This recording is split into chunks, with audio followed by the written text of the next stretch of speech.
You're watching BCTV. We're all about Branford.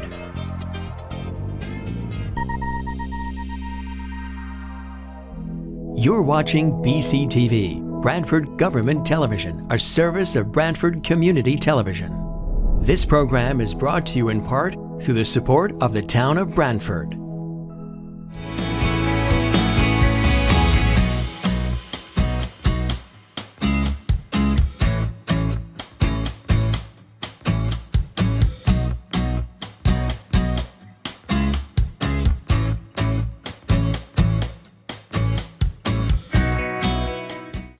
Okay, we'll call this meeting of the Branford Planning and Zoning Commission to order. It is Thursday, May 7, 2026. I have about 7:01 p.m. We'll start by introducing members of the commission and staff. Commission member Joe Chadwick. Joe, are you here? Joe Chadwick is present. Thank you, Joe. Commission member Fred Russo. Fred, are you here? Fred Russo is here. Thank you, Fred. Commission member Joe Biuso. Joe, are you here? Joe is here. Thank you, Joe. Commission member Marcy Pelusi, are you here? Marcy's here. And Commission member Sharon Hutner, are you here? Sharon Hutner is here. And Commission member Dave Dyer, are you here, Dave? Dave Dyer is here. Thank you, Dave. Our staff this evening is our interim planner, Jamie Frederick. Jamie, you're here. Here. And our assistant planner, Dan Robinson. Dan, you're here. Here. And our town attorney, Bill Aniskovic. Bill, you're with us. I am here. And we may be joined by John Guskowski. I don't know. I know he had another meeting, but he's also an interim assistant planner. And Michelle Martin, I believe, is also in the background recording this as our clerk recording secretary. So with that, I'll ask our secretary, Fred Russo, to read the notice of public hearing. Legal notice. It's revised. It's Town of Branford. The Planning and Zoning Commission of the Town of Branford, Connecticut hereby gives notice of public hearings to be held on Thursday, May 7, 2026 at 7 p.m. by remote technology to consider the applications listed below. Information regarding how to participate in the public hearings will be provided on the Commission's meeting agenda that will be posted on the town's website at least 24 hours prior to the meeting. Application PZ number 26-12, special exception for an accessory apartment located at 51 Applewood Road. Michael Zanarini, applicant and owner. Application PZ number 26-13, zoning map amendment, change 7 and 8 Indian Neck Avenue from R3 to mixed use district. True North Capital LLC, owner and applicant of 7 Indian Neck Avenue. 9 Indian Neck Marine LLC, owner and applicant of 9 Indian Neck Avenue. Application PZ number 26-14, special exception for an oversized accessory structure located at 15-25 Fairlawn Avenue. Jonathan Morisuti, applicant and owner. All said hearings, all persons will have the right to be heard. Copies are on file in the Planning and Zoning Commission's office at the Planning and Zoning Department, 1019 Main Street, Branford, Connecticut, 06405. Written communications may be sent to the above address or to planning and zoning at branford-ct.gov. Branford Planning and Zoning Commission, C. Andres, chairperson. Chuck and Chair, thank you, Fred. Fred, I know that one of the items you read was a zoning map amendment change from R3 to mixed use at 7 and 9 Indian Neck Avenue. And my understanding is that one is actually the public hearing is going to commence at our next meeting. Is that correct, Jamie and Dan? Okay, so even though that was on the list, that one's actually going to be at our next meeting. So if you hear on that, you can tune in our next time, a regular Zoom meeting. Thank you. And then also is for the second item, the special exception for an oversized accessory apartment. Dan, were you able to speak with it? I guess there's a related application with that one. Is that one, are we going to defer on that one as well? Did you? Deferring on that one until we get the other application in place. Okay. So that one, if you're hearing that one, that's a special exception for oversized accessory structure at 1925 Fairlawn Avenue. If you hear on that one, we're not going to go forward with that because there's a related application and you're hearing both at the same time. So we won't go forward with that. But we do have a public hearing for 51 Applewood Road. And before I go into that, I'll just run over the general process for speaking and contributing and testifying at this Zoom meeting. The applicant will go first. Well, once the item's called on the agenda, makes his presentation, including any consultants. After the applicant makes his presentation, we turn it over to the town staff and commission. Typically hear a summary of a staff report from staff, open up for questions, comments by commissions.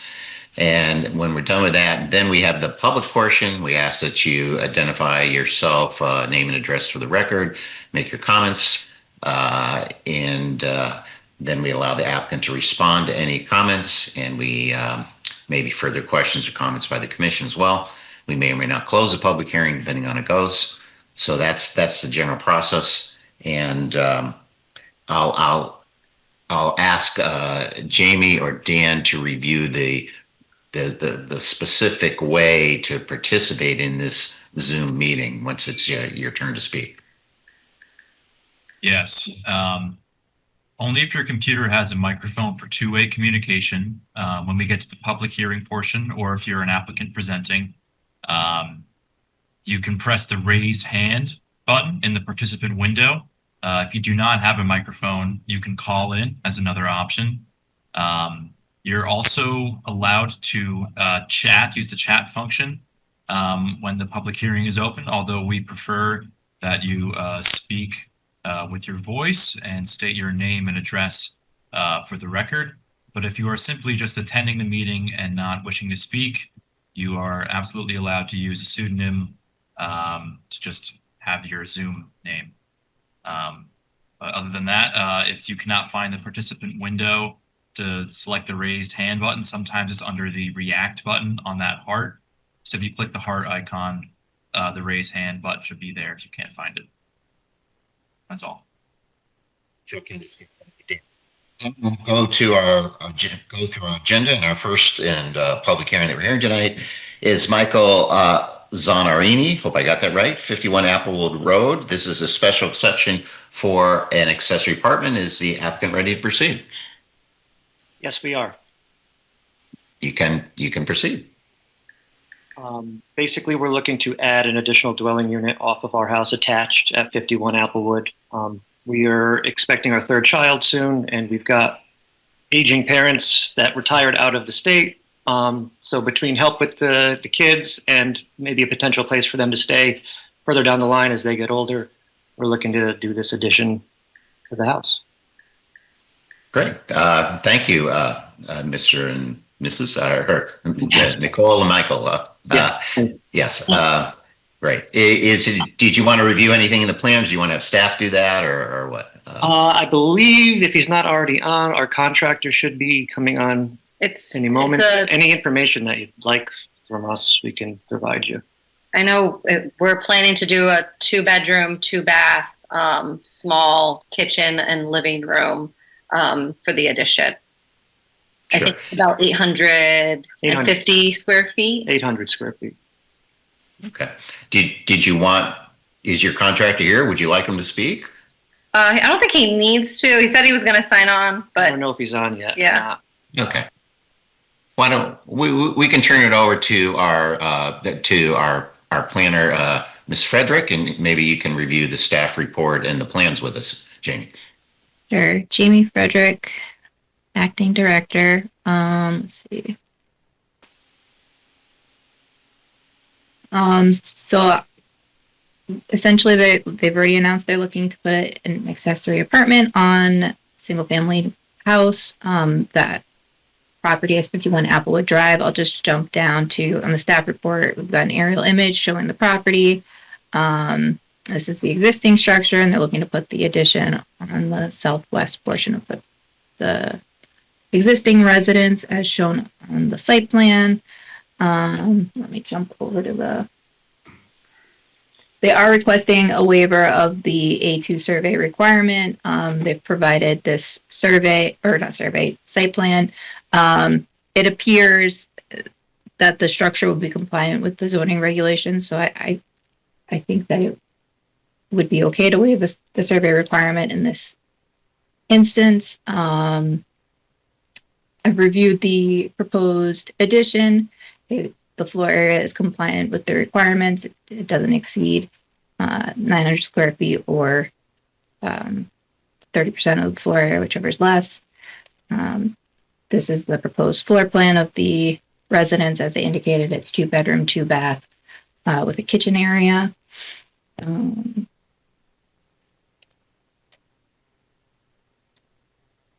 Property is zoned R4. Lots compliant with the standard requirements. The perimeter of the property is wooded, which addresses the perimeter landscape requirements. The existing house has foundation plantings. If the commission is concerned about foundation plantings around the addition, that's a possible condition for consideration, which I've drafted out. They have the required parking for the accessory apartment. They're not proposing any lighting changes, so standard language about making sure that any lighting is compliant with regulation 6.7. They're not proposing any driveway modifications. They have gone through inland wetlands and received an inland wetland permit because they do have some temporary disturbance within the upland review area. And the special exception criteria are satisfied. Does the commission want me to slow down and provide more details, or are you happy with the speed I'm going at? I think you can continue, Jamie. I know you've already sent out the staff report. We get to the recommendations, we can kind of go over those recommendations. Okay.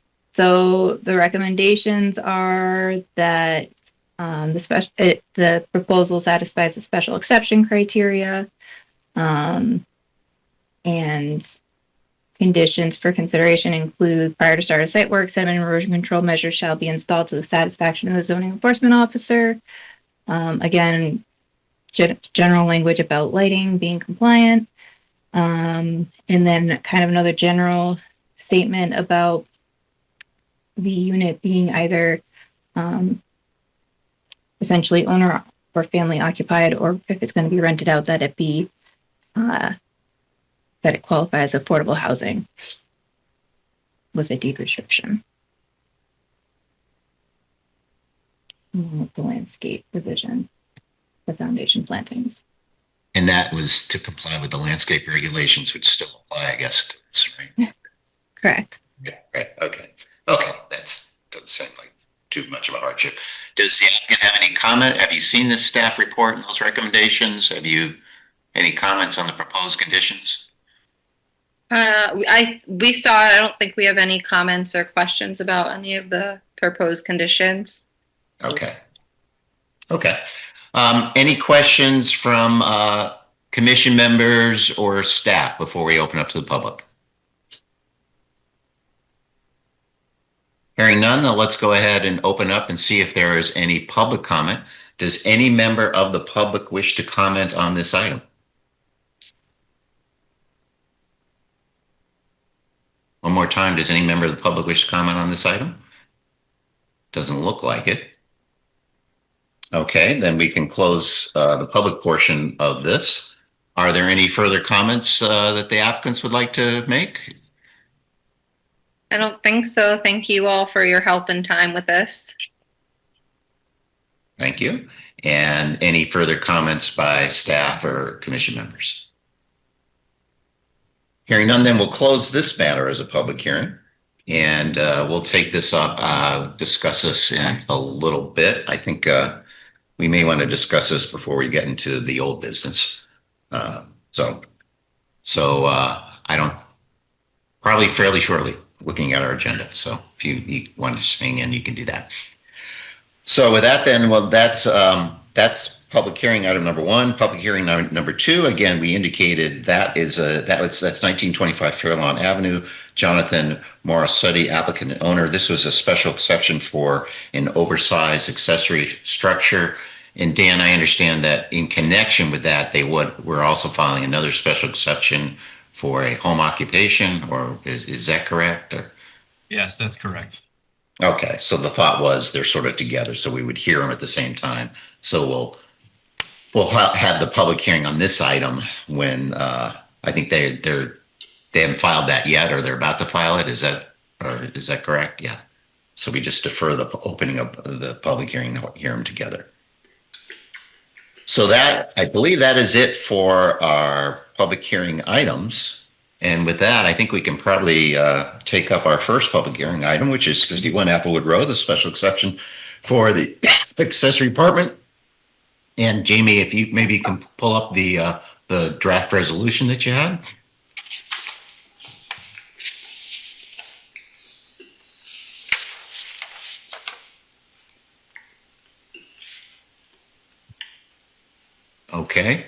Okay, this looks fairly straightforward. It's affordable housing. Actually, it's accessory apartments, complies with the regulations. No comments from the public. Commission members have any comments on this? And if no one does someone want to make a motion that we approve the application by adopting the finding and the conditions set forth in the staff report? They're conditions 1, 2, 3A, and 3B that Jamie has mailed to us and is presented before us. Fred Russo will make that motion. Motion to approve by Fred. Is there a second? Chadwick seconds. Second, Joe Chadwick. Any further discussion? All those in favor, Joe Chadwick? Joe Chadwick is in favor. Fred Russo? Fred Russo's in favor. Joe Vayuso? Joe Vayuso in favor. Marcy Paluzzi? Marcy's in favor. And the chair is also in favor. So application's approved. Thank you. Oh, Very much. you're welcome. Okay, that brings us then to old business. And our first and old business item is our favorite, landscaping regulations.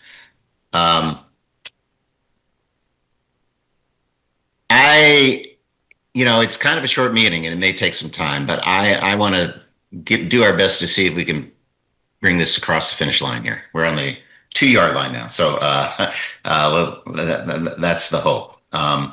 What I'd like to do, because understanding we had discussion at the last meeting, I invited, send further refinements, any, that people may have. And I know, Marcia, you were not there at the last meeting. That was one reason in particular we didn't want to move forward. And so we got some comments from Joe Chadwick, some technical and some more substantive comments. And there were, I think Marcy had a question on a couple of items, and Sharon, I think you weighed in on a few things. What I'd like to do is this, and I asked staff to have available the staffed the staff proposal was sent out, and then also to have, since Joe Chadwick went to the effort of doing both a red line and a clean one, to have them both available, so we could actually pull them up. And the thought was, let's go through section by section and see if we can agree on the text, and then move on. So does that, but before we start doing that, let me check and make sure if that sounds like a good way to proceed with everyone. Joe Chadwick, does that work for you? Absolutely. Okie doke. Joe Vayuso, does that sound good? Yes, it sounds good for me too. Thank you. Okay. Fred? I'm all right. I'm all right with it. Excellent. Marcy? I'm generally okay with it. I've spent the afternoon trying to retrace some of the changes and timing since the committee meetings, and I have lapsed on a few things, so I take responsibility for that. But I'm a little concerned about how, and maybe this is a Bill question, with the public hearing open and then the changes that have happened since the public hearing was closed and with the sort of legal, I know went to committee, we've been making changes, we're trying to keep it productive. And then, I mean, once the public hearing was closed, does that restrict changes? Are we doing anything illegal at that point? Or, is it okay to just keep proceeding, I- in good faith? Yeah, I'll give you my take and I'll turn it over to Bill. My take is we actually kept the public hearing open for quite a long time because we did want to get the comments, and a lot of the comments, and then particularly ones by Joe, were discussed at the public hearing. I think you had raised some of the things that you mentioned here, including things like the impervious surface, determining by impervious surface versus setback, that whole issue, which is built into some of your suggestions, were kind of raised at the public hearing. I think the changes that are proposed are within the scope of how it was legally advertised, as it just sort of a change to the landscape regulations, and in sort of within the scope of what we've been talking about. I mean, if we started amending other sections of the code, we couldn't do that. Or just did something totally new. But I don't think I didn't think we were. So I don't know, Bill. What are your thoughts? Yeah, Chuck, I would agree with everything that you have said, and we have actually taken a look at this question because it was raised internally by staff as well a week or so ago, and I think at that time we did a pretty careful review of what was discussed at the public hearing. It's also important to keep in mind that the public hearing requirements and the requirements around that are related to fairness and due process. And as Chuck has pointed out, we had significant public hearings. Virtually everything that you're talking about is related to and within the scope of the legal notice that folks were given. And I have absolutely no concerns at all that you would be within your scope of authority to act on these regulations tonight. Thanks, Phil. I know Sharon and Dave are here. Technically, once we close the public hearing, we should leave. The discussion could be fine to voting, just the people that are voting. I know that's sometimes confusing because what if they miss a meeting or whatever, but if we're going to vote tonight, then we probably should limit that to that. I mean, that's just, otherwise it becomes not a 5-member commission, but a 6-member commission. And yeah, I agree. There's been litigation about that, but I don't want to, and I know there's been helpful comments, and I know Sharon, you've made some very helpful comments, I think so. But with that, okay, so Jamie, can you pull up that's my thought, is that pull up the set that was sent around by staff, and then and if we can have Marcy, and I know you had a particular comment about the term landscape architect and substituting that as opposed to qualified professional. We can get into that and had some other questions, but let's just start with well, let me ask you, Marcy, are you okay because you were with us proceeding like this? Yeah, I mean, I'm Okay. probably gonna have a lot to say. It's not that I substantively disagree with anything. I'm just kind of connecting the dots of things that were discussed in the committee that are just kind of drifting a bit, and that's really where my concerns play in, which is the second part of my email, the language around, I don't remember when it got, like the drift happened was, it was always on my understanding that it would say licensed landscape architect, and I went back a number of versions, and it went to landscape professional, and I'm, so I'm like trying to recollect and piece things like that together that, I don't understand why the drift happened, and when we get to the second part of section 5, I'll clarify it. It may really lead to a reordering of some of the sections, not necessarily abandoning the content, but putting it in another place in the regs altogether.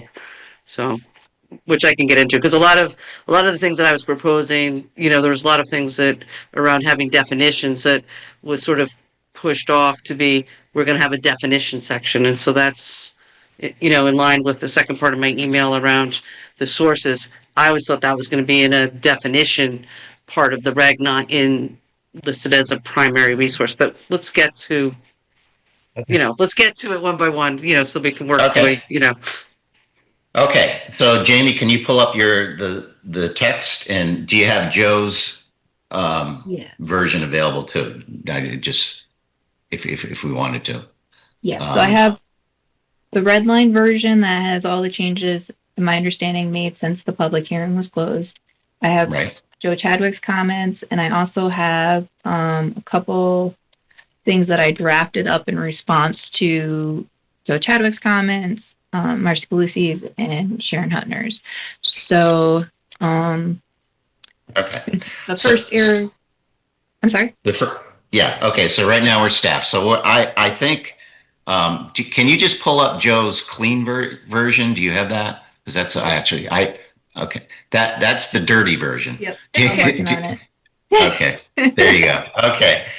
Okay, I just want to see that we have both, because I'm thinking the actual language. I want to, see if we can focus on language. Okay, so let's go back to the staff one and have them. You can't put them both on the same screen, can you? No. Okay. We won't be able to read it. But I don't know if you'll be able to read it. Okay. Let's start with 6.3a. I think that is the purpose, and I think that text there were no suggested changes to that. Yeah. Is that right? Correct. Right. Okay. Then we go to 6.3b. And my understanding is that the suggestion was by Joe is that we break this out in a different form. Although, Joe, when I looked at it, I thought you left some things out. So I guess the initial question is, what do you, is there the preference, if we look at 6.3b, and we have Joe's version up on top, and we have the proposal down below. What do people think? We'll just go around quickly. Joe, you drafted this, so I assume that you think yours is maybe reads better or something, or what do you? But what I left out on purpose was the last sentence, when the regulations refer to the commissioner and staff, and that applies to section 9.6K. It's self-referential. To the greatest extent possible, I eliminated cross-referencing sections. This was a relatively new section when this was being written, and I guess there was a need to call attention to it. But if it's in the regulations, making a special citation of something that's already in the regulations tends to,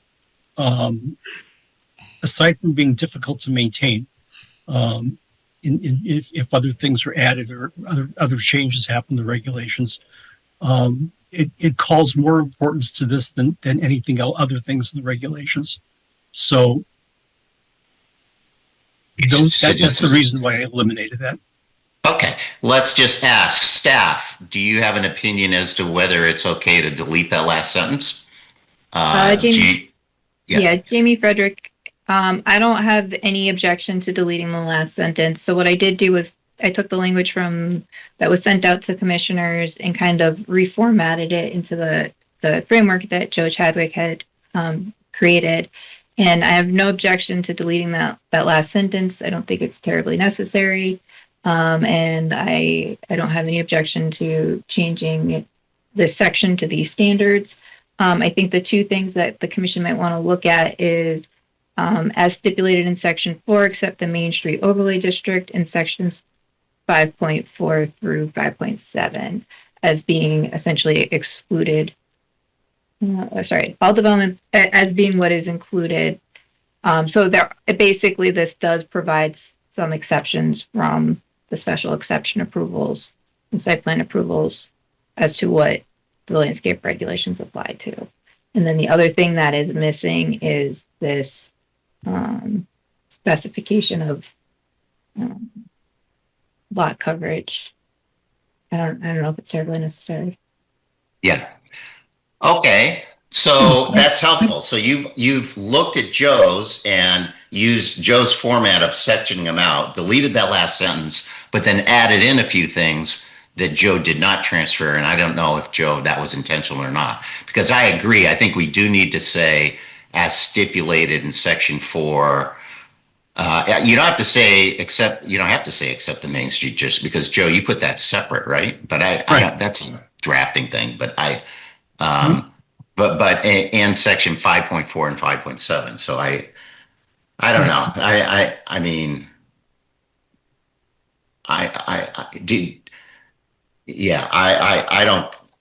I'm okay with Jamie's proposal, but I understand. I wouldn't object to if you wanted to have the separate. These shall not apply, like you did it, Joe. Either says the same thing.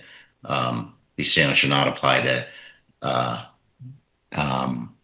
single. In other words, add any application in the Main Street Overlay District. Put that down where Joe had it, right, and put that in the second sentence in your proposal, Jamie.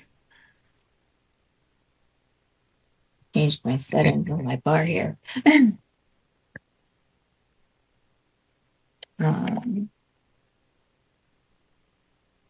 Right.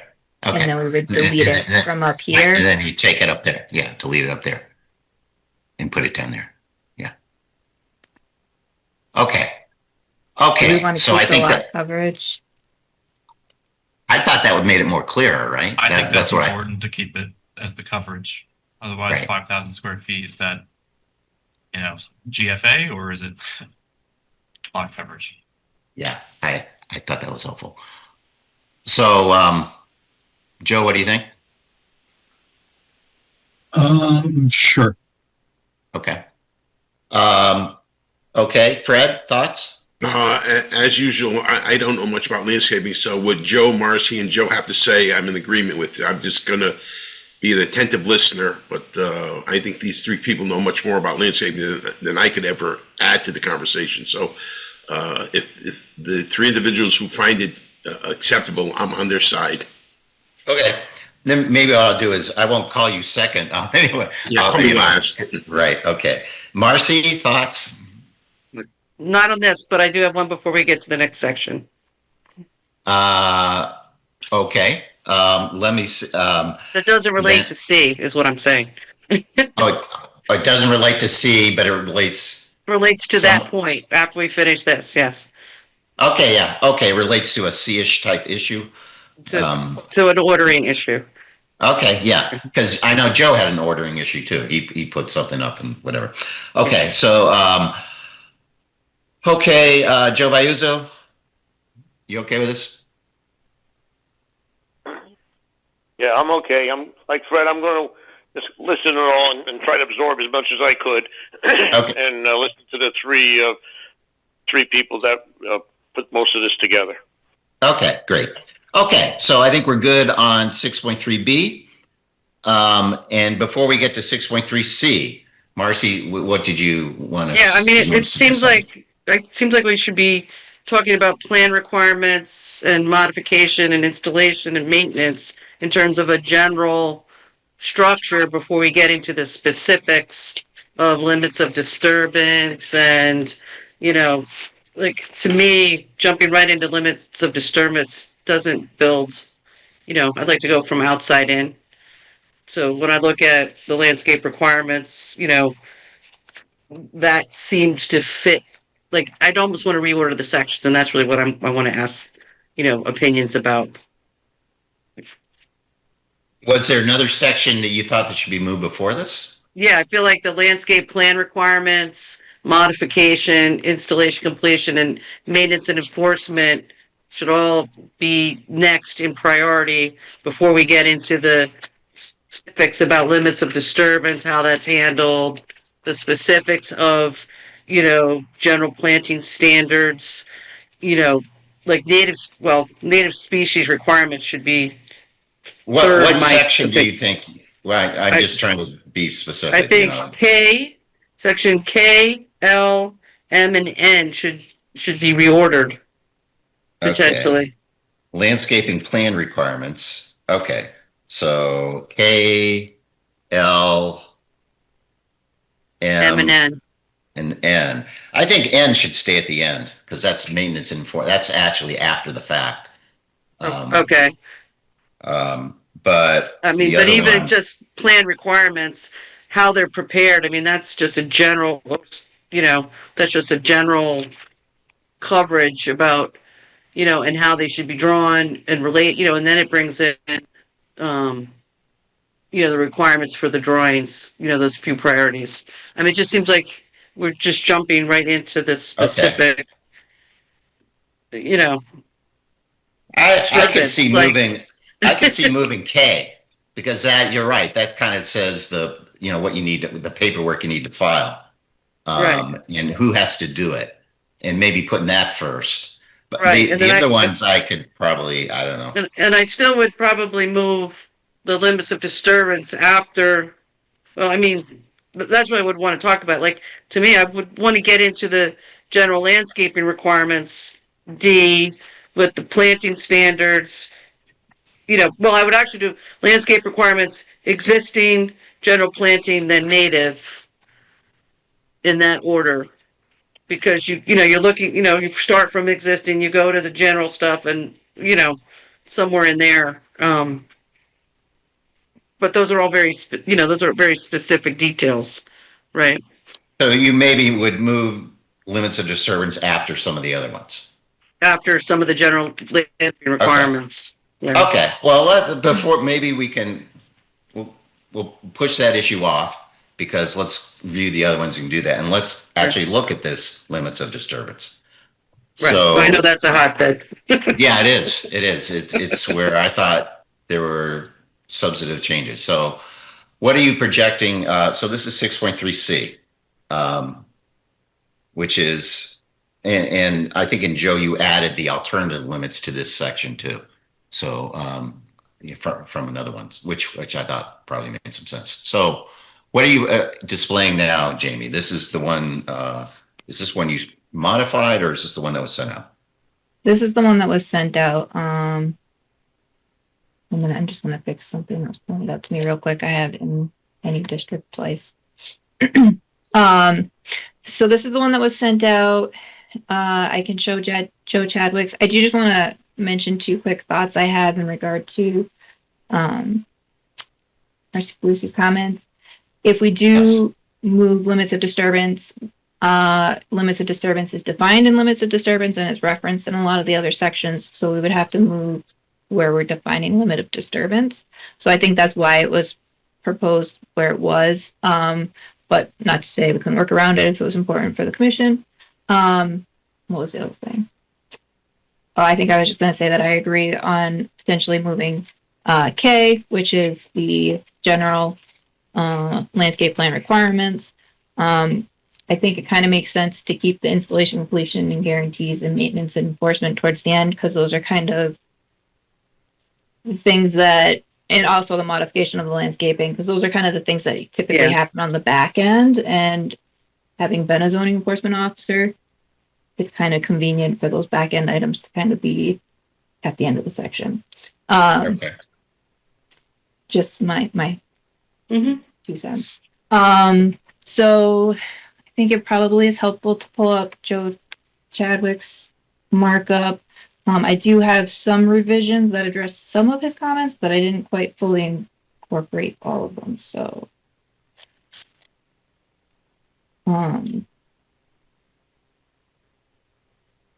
so I believe there were some changes to this language here, which I didn't copy over. And then there was also changes to section 1. Let me see if I can kind of put both of them up at the same time. Okay, so this is the one that we're working with.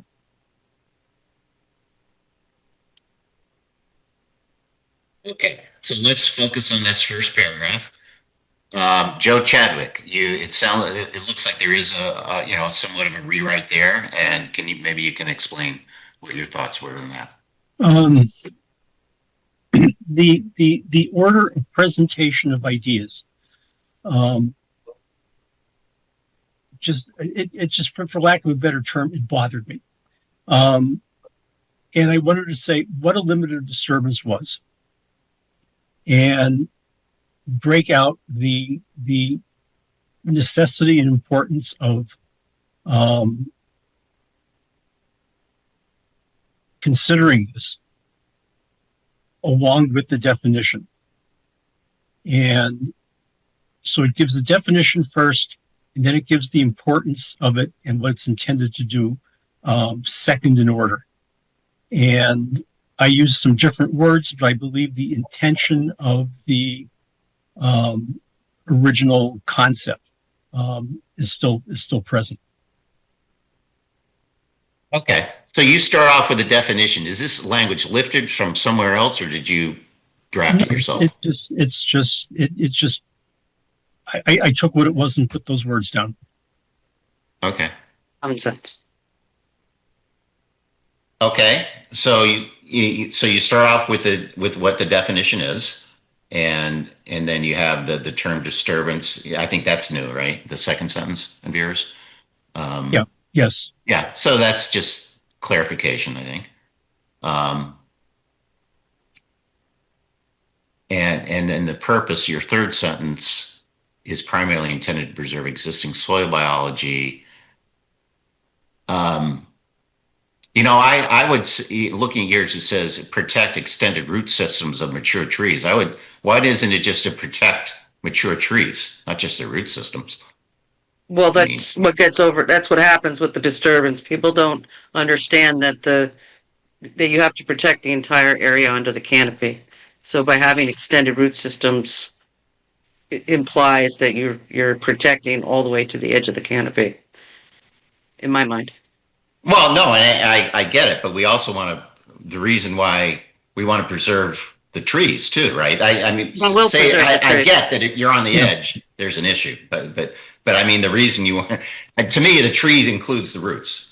So I wouldn't I would just say protect mature trees, parentheses, including the root system or something like that. Yeah, because we're not just purpose isn't just to protect roots, protect the trees. That was my reaction. Well, let me ask you this. This is Marcy again. Later on in the regulations, don't we define that the protection happens to the crown, and would that be sufficient to cover that intent? That's what I would ask Joe. Well, to my mind, there are two different things that go on when you protect trees. One of them is you're protecting the soil structure and the ecology underneath the tree. And for actually some border around the tree beyond just the root system, there is a host of sort of biochemistry that's going on with roots communicating with other roots, communicating with plants and bugs and stuff like that. I mean, there's a whole world going on down there. And when we say protect the tree in the drip line, to my mind, that's a backhoe swinging around and knocking the bark off the tree. There are sort of two different levels of protection going on here. One is the tree itself from physical abuse. You don't want to back a truck up into it. You don't want to roll a container off. You don't want to start using it as a temporary construction aid to, start stacking stuff up against. But the other is when you've got wheeled vehicles and muddy conditions and you're churning the dirt and, possibly wrecking an ecology under the soil. That is, at least when the whole concept of limits of disturbance was brought up, that was my understanding of what we were trying to protect and why I thought that was so important as a novel concept, that there was a soil ecology that needed to have some degree of preservation, which is why I added into the other sections, urban made land and phase 1 and 2 environmental site assessment work where you really don't have an ecology as an exception for limited disturbance. But in the sort of idealized healthy soil conditions that we're sort of envisioning here, that is what is intended to be protected. Okay, because I'm just looking at the two texts, and what you've done is said, let's start with the definition. So that's the first sentence. It's not in the other one. The first sentence of the other one is more a purpose, and it says that it's intended. It says thereby preserving existing soil structure and mature trees to the greatest extent feasible is what it says, and that's what you're doing in this sentence. The limits of disturbance is primarily to preserve existing soil biology and to protect extended root systems of mature trees to the greatest extent feasible. I just thought it's the goal also to protect the trees, not just I get it. Yeah, but that's what I have no problem with yours, because you start with the definition and then you tweak the first sentence of the other one. But I think I would rephrase it: protect mature trees, including extended root systems. Because that, to me, that's why you have a limited disturbance. You can't knock out you need to just do your work in an area, and there's this native vegetation that could be 100 feet away, but we want to preserve that too. We want to preserve those mature trees there. So, including the root system. You see what I'm getting at? Can I interject? Sure. So when we get to the existing vegetation, Section 4, when we talk about protecting significant trees, no construction activities are permitted within the drip line of significant trees. No materials may be stored within the tree's drip line. All of those things. I mean, when we look at that language relative to limits of disturbance, the limits of disturbance needs to indicate that certain trees are to be protected. And then it seems to follow through how it gets protected under that section. Right. Right. So, I mean, I don't know if we need to, I'm just sort of, whether we need to be redundant or whether you find that redundant. I have no issue with the language that Joe chose, because it seems, it just infers that if you're protecting the extended root systems, you're protecting the tree above it. Because you can't protect the outside of the root system and not, you're not going to get to the trunk and drive over it, but. Okay. No, I just thought it was. How do the two relate? Okay. So in other words, what I'm thinking is, do we go which text? I'm trying to think what language we want to use. Jamie and Dan, do you have any suggestions on this one? On just again this first limits of this first paragraph.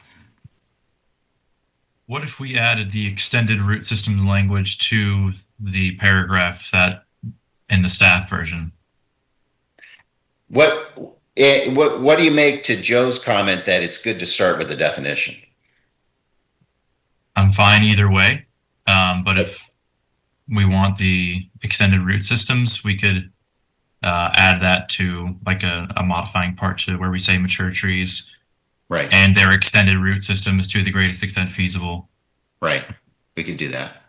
Okay. If we if we have the definition first or the intention first, I think it's fine no matter what order it's in, as long as they're both there. Okay. Jamie, thoughts? I think either language is fine. I get both points regarding the root systems. I don't think it hurts to say mature trees, including extended root systems. It all gets at the same thing.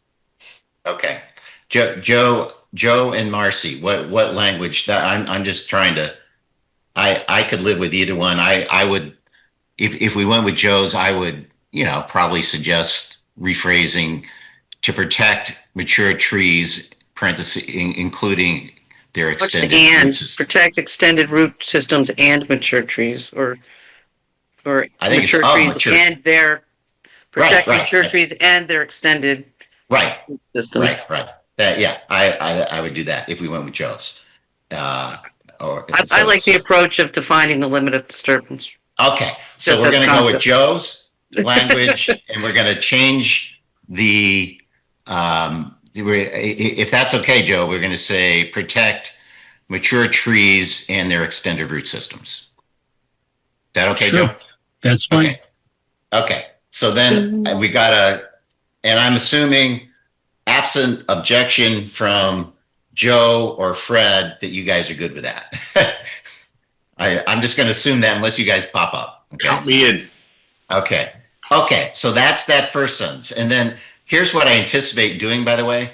Depending on how far this goes tonight, we may end up taking a recess to allow staff to put all these things together and then come back and see if we can vote. So anyway, okay, so let's move on after that to items 1, 2, 3, and whatever that we got. Real 5. Right. quick, I just also propose we keep LOD all uppercase just for consistency with the rest of the section. Yes. Okay. Yep, that's good. Okay, so now we have the two versions of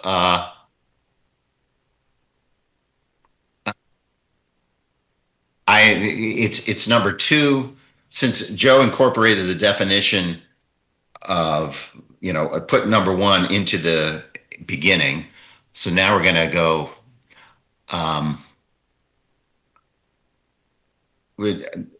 think if we go with that, then we're going to take out number 1 under the text, because that was incorporated into Joe's definition, right? Right, Joe? Yes. Okay, so we would delete number 1. So now we get to number 2 of the staff proposal, which is now number 1, and then Joe's version of that. And this was one of the more substantive changes, I thought. Remember, there were sort of two.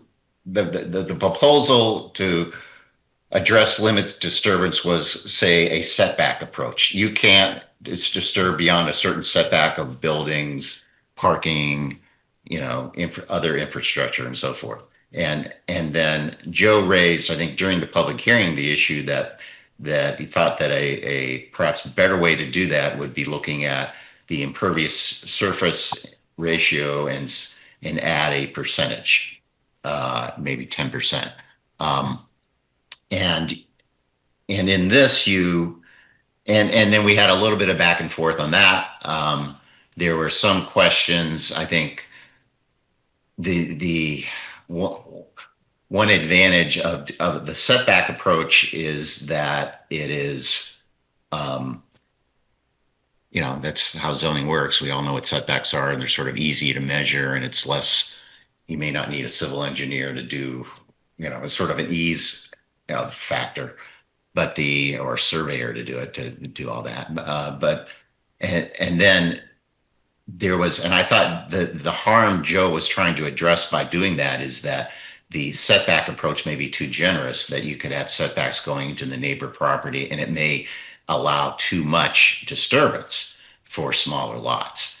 And my sort of reaction is that I thought a setback approach made sense because those seem like fair numbers, and if in fact it ends up taking out a lot of existing vegetation, you probably still need your 25 feet. I think that's a fair amount, and it would be in smaller lots anyway.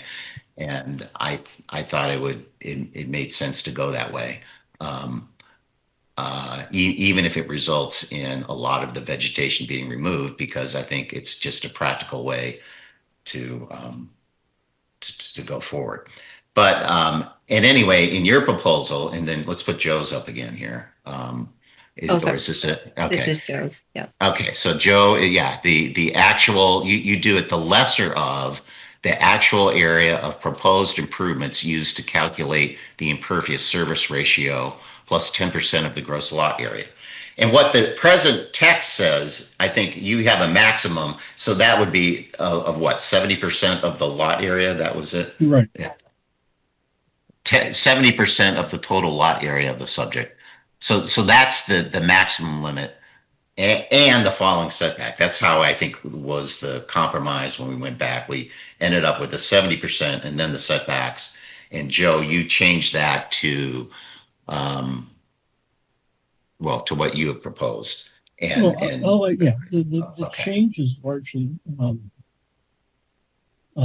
editorial, but there is some language that clarifies edges and what we're measuring to. I realize there is a certain comfort in the idea of offsets because we use them in zoning all the time, but we use them in zoning we use setbacks as a way to unify a concept of space for built structures. This is doing that here is sort of an odd application of a tool. I mean, granted, who among us has not used a wrench or a pair of pliers as a hammer? But it's not the correct tool to use in every case. In this case, the idea of an offset is clear and easy to understand, but we do not have perfect clarity on what we're measuring from. Building footprint, sure, that's easy. Parking and driveway are similar impervious structure. That's 10 feet from the closest edge, sure. 20 feet from the closest edge of infrastructure. Does that mean the edge of the pipe, the side of the pipe, the side of the trench? That's one of the things I tried to clarify in my writing, that in some cases you will have an open trench, which is not very deep for some things, and you need a certain amount of working room to be reasonable on one side or other of the trench. In other cases, if you have a very deep trench, you'll have a trench box where you need a certain amount of working room on one side or the other. And this harkens back to the logistics plan, where it is incumbent upon somebody to show that they're making reasonable and thought out limits to around their work for the disturbance and to safely perform operations. And that's what I was trying to pull together with that. Sure. The last paragraph just seemed like something that one of the writers threw in because I had been harping on logistics plans, and they wanted to just include it in there because let's satisfy him. If he sees logistics plans, he'll see that and shut up. And I didn't think there was any merit to the way that was, or any relevance to the way that was stated to make it worth keeping. So the last section in that table is taken out. But just table structures are difficult to maintain in documents. And I just didn't see any point in having it. I didn't see a value to having that in the table when really it could be just part of a list. Sure. Let me, and Joe, I know you spoke on the whole changes on there, but let's just concentrate on the first subpart, because I agree, you changed the setbacks and whatever, and generally I'm fine with what you did there. But the first one was the limits of disturbance shall not, the existing text says the limits of disturbance, if we can just get those two, you can see you have the actual shall not exceed the lesser of the actual area of the proposed improvements used to calculate the impervious surface ratio plus 10% of the gross lot area. And then the first one for this one is shall not exceed 70% of the total lot area of the subject property, and then shall observe the following. So just limit it to that, and then I understand you want to, okay. So one is an or statement, the other is an and statement. Well, but one is 70% of the total lot area, and yours, the first one is theirs is it's the actual area to calculate the impervious surface ratio, which I'm not quite sure that's what that is, plus 10%. It's different methodologies. It's versus 70% of the lot versus the 10% over the actual area of the proposed improvements used to calculate the impervious surface ratio. So those are different. Right. But the original, my original sort of, oh, what about this proposal? Try this proposal, was the impervious surface ratio, which is generally 60% over most of the sites, plus another 10%, which gave you 70%. But if we have a site that has a lesser or greater impervious surface ratio, that was really the basis of it, because the impervious surface ratio was the limit of all construction on the site, whether it's driveways or buildings or paths. And that is all stuff that will somehow be area that's disturbed and the area around it to be disturbed. Okay. Okay. So that would be one limitation. Let me ask Jamie and Dan, and then Marcy ask you, but let's just go around and see. Again, we're trying to figure out which of these two, how should we phrase this? Jamie, any thoughts? Jamie Frederick, I guess they're kind of are similar. The biggest, I think that if we were to take Joe Chadwick's approach, probably just rephrasing it a bit to say the proposed impervious surface ratio plus 10% of the gross lot area. I think the actual area of the proposed improvements used to calculate the impervious surface ratio is a little bit perhaps redundant. It could be shortened up. Dan, any thoughts? Yeah, if a lot of the commercial properties in town, their impervious, ratio, the upper limit is 60%, and if plus 10 is, then you get 70%. Then I would advocate for just using 70%. Then, especially because the ones that are already over 60% are legal non-conforming in that respect. The 70% as the upper limit, I think, is clean to me. I know we showed examples last time of how that plays out on multiple properties. And then within that, keeping the setbacks, I think that's a clean approach, and that also protects us from total lot clearing, which is a concern that we had from the beginning, especially on the smaller lots. Lucy? I'm not sure you want to hear what I'm going to say, but it just, I've been really quiet on this issue for a while because it's such a new theory, and I understand the need to try to quantify everything, but it really occurred to me, if you have a setback approach and you're trying to, you've got to survey all that on the field. It's not the order of construction. So it's like, how do you enforce something that's not the order of construction? It's like kind of like trying to enforce something backwards. Whereas I'm actually looking at Joe's language. I don't know when he did it, but it's this one about the logistics plan, and it's just like, it just feels so consistent with how construction practice happens. The engineer should be directing the logistics plans.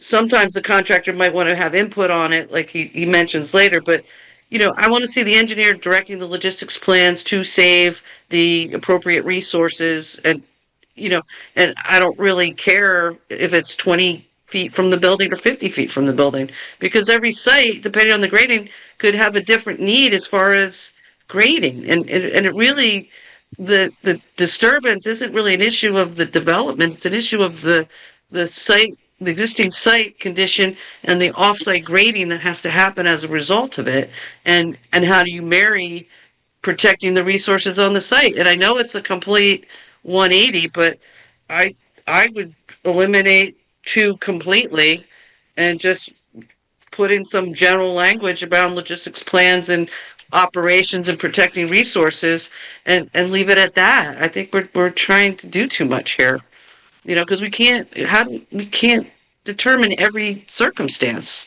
in every project. I think we're asking for trouble.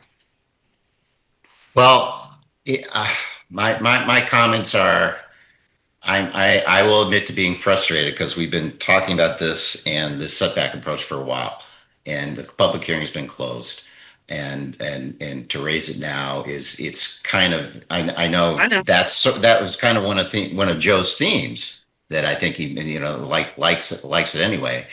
And then the alternative, again, we have the whole alternative that you can get if you don't like any of this, you can get a special permit. That's in there. So to You me, just want to that's simplify it then. I mean, it needs to be what? simplified. Like the chart needs to come out. We need to simplify it for the distances as much as Well, possible. Joe has it as a text, That's better. and he modified it, and I thought, and he had some different categories, which he thought, which I thought made sense. Chairman. I don't know. I mean, if you have the gumption, you want to start over. I mean, that's I'm kind of speaking. It is a Honestly, bit I frustrating. just want to pull what he had written. He'd submitted it. I could read it. I mean, it's almost like I want to review that and put that in. I mean, that's really what I'm suggesting. I'm not. So But Yeah. isn't that already in your comments, Joe? Didn't you already put it in the logistics plan? I think I'm further back. Yeah, I Technic- think we may go with that. We may have the logistics plan. We haven't. I'm just trying to go through the order, the text as we have, and I'm looking so far- at. I'm looking where it says he had added the technique of co-locating disruptive work such as placing utilities underpass and roadway shoulders to minimize gross soil disturbance is encouraged to the extent feasible. Where zoning approval is contingent on specific limits of disturbance, any easements granted for utilities subsequent to the approval shall incorporate the requirements of those LODs for future work on site. Certain temporary construction activities such as material and container storage laydown area. I'm talking about that language, which I think what section has is been that? forgotten. That was several versions ago. I know. Yeah, Yeah, I know. That's I several thought it was very versions good. ago. didn't get very much traction then, so it just sort of died. Well, because I mean, Well, Yes, I agree with Marcy. I mean, the degree of particularity that we have, that the limits of disturbance has acquired, is going to really just be a bother to administer. And that was always one of my concerns, is doing something that is, sort of easy to administer or clear to administer. And I just, in writing this, I felt that in making the initial proposal for the 70%, I thought, that should cover it and let somebody figure out where they're going to use that 70%. And the offsets managed to stay in. So I just attempted to edit the offsets so that they could be auditable and measurable. Here's the question I have. I mean, our options are we could start over. I mean, we spent a long time, and we could do it again. And Joe and Marcy will both be on the committee, and you could come up with another draft and maybe get some input, and we'd have a public hearing. Maybe be a little bit quicker because we've done a lot of it. Certainly, it's not a rewrite, but if you want to me, Marcy, the suggestion, and both of you saying the same or similar, and everyone respects both of your opinions of suggesting the whole setback approach is not the way to go. And if that's what we want to do, I mean, that's kind of one of the big things here. Maybe we should do that. Maybe, if you're referring to prior drafts and you get the buy-in from everyone else, maybe that's a better way to go. I mean, In which you case, can take out we can section 2, item 2, and everything else is approvable, and you could add in the detail around the logistics plan as an addendum later. If you're trying to get something moving tonight. Well, Because I really don't think substantively 3, 4, or 5 are affected by anything else other than 2. what about the first item of number 2, which is for under Joe's version, it's the limits of disturbance. Right now we say 70% of the total lot area. We could just leave it like that and get rid of the setbacks. And Joe's suggestion is instead of not the lesser of. But conversely, you could say, "Oh, I can use all 70%." Maybe they don't need all 70%. That's why maybe they don't. But that's the way any zoning works. You set a maximum, doesn't mean they have to go a maximum. I mean, if that's Yeah. common for zoning, it's I just don't like putting percentages on this topic. And I should have been more vocal, but I didn't fight the fight in the committee. I didn't want to offend Michael. I thought it's something he had seen before. It's like, And I think Joe's Well, I wish trying you to had, be because right now it's kind of late now, Marcy. I'm sorry. I'm being a jerk. I know, but I it's, know it. I know it. You know, that's, I'm not going to pick apart anyway. much else, but I mean, it's, that this has been the one thing I think that it really, Well, you know. let's see, Joe, what do you suggest? Is there anything, if we took out 632 of the draft, which has all the setbacks, which is what Marcy's suggesting now, and which was similar to what you had suggested earlier in an early draft, what can we put in its place? I mean, you had proposed the first part of shall not exceed the, I mean, you I think you put in 4 from his draft that says the delineation of the limits of disturbance shall be based on a logistics plan developed and certified to be accurate by the contractor. It shall consider the use of existing plan inventory described on the site survey and landscape plans. If the contractor is not selected at the time, the owner shall commit to complying with the not to exceed ratio. Yeah, You have a we date can on put, that? we can put one. version? Pull up Joe's draft. What version are you talking? Is there a date on that? I can't. In It the just clean- No, Oh, nothing's clean. dated. That's been the problem with my Yeah. email. I'd have to go back in my email, but it's probably, Pull up Joe's. I think you're Yeah, reading from let the me- clean draft. That's number 6.3 No, C1. she's reading from a fairly early one. Let me go back and see if I can find it in here. Well, I'm reading, it says the limits of disturbance shall be identified on a logistics plan that indicates, is that the sentence you're reading? That's in the current draft. no, it's not. No, Well, not the one that was sent to me. Well, here, Jamie, can you pull up the clean draft? yeah, that's different than what of- Marcy was reading out. Okay, but just pull it up anyway. Okay, so this is what Joe's about identifying on a logistics plan. And I think that, that's new and that's Good. fine, I think. That looks Right? good, yeah. Okay, so, and that's what he proposed and sent out, and I think that's just a planning thing. I don't think that's a significant change. Well, he was So I think saying, that's fine. I I think think we've he was agreed. saying that it should show, I like that paragraph in particular, trees and method of protection, water courses and natural drainage courses and method of protection, extent of all excavations, including angle of repose, spoils piles where rock blasting is required and blasting plans shall be incorporated, travel ways of construction vehicles, laydown areas, crane placement, load transfer, washout, containment, demolition. Okay, I think that's a not in good this list. draft, right? Right, Right. No. that's a good Yeah. list of what's expected, which Okay. helps Then pull it all into, right? Marcy, your buy-in is very important here, both of you guys. So if you want to do that, then my suggestion is, and that's pulling up something, that's more than what Joe proposed for this one, that maybe we should, do it again.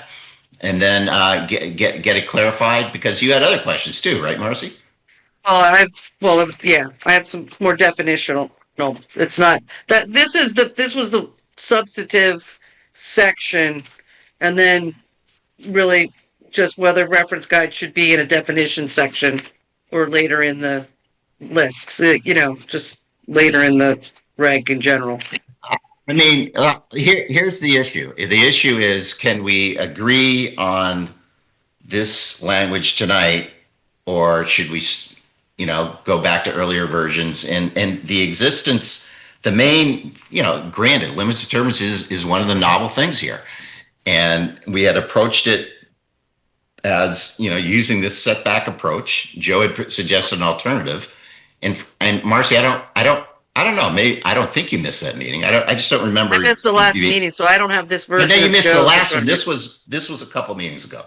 This Yeah, was no. while the public hearing was open. So I was that's why quiet I just. because I was just not convinced about it. To be honest, I was, I don't know if Mikkel had left at that point, but I was sort of quiet because of his benefit. To be honest, because Okay. I was thinking he had some new way of doing things, but it really Okay. just doesn't feel Okay. like the order of construction. It just didn't do never you, make do you sense. want to try to salvage something tonight and adopt all the things else and amend it later?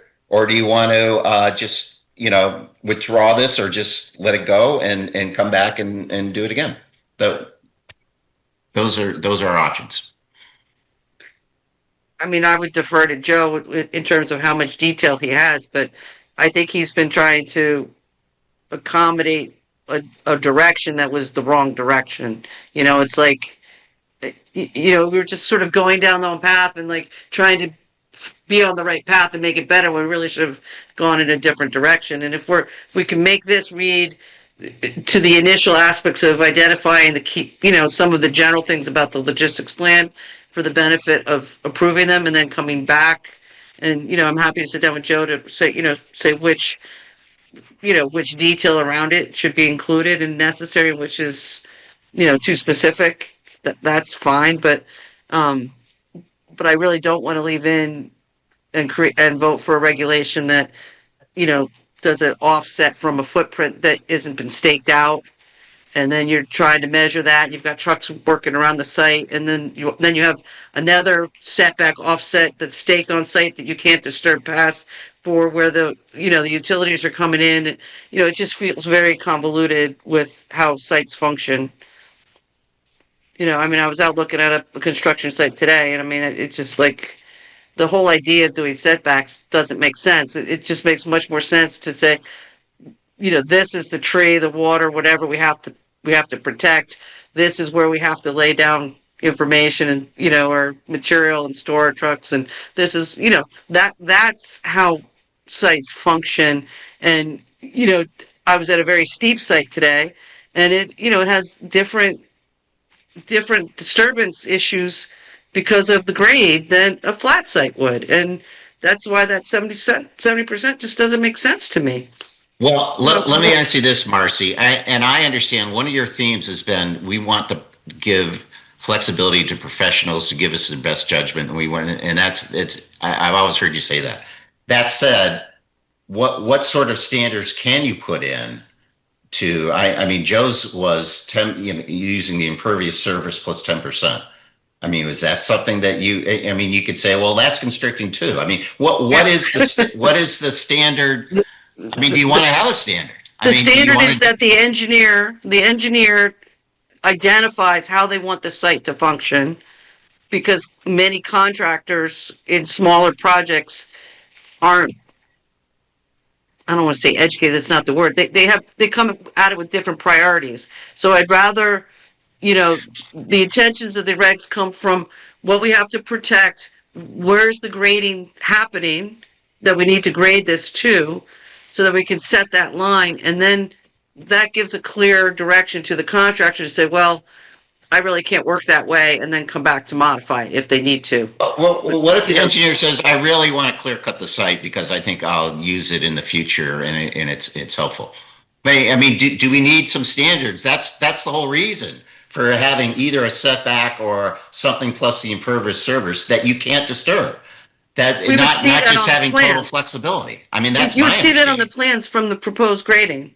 So what's the standard? What is it?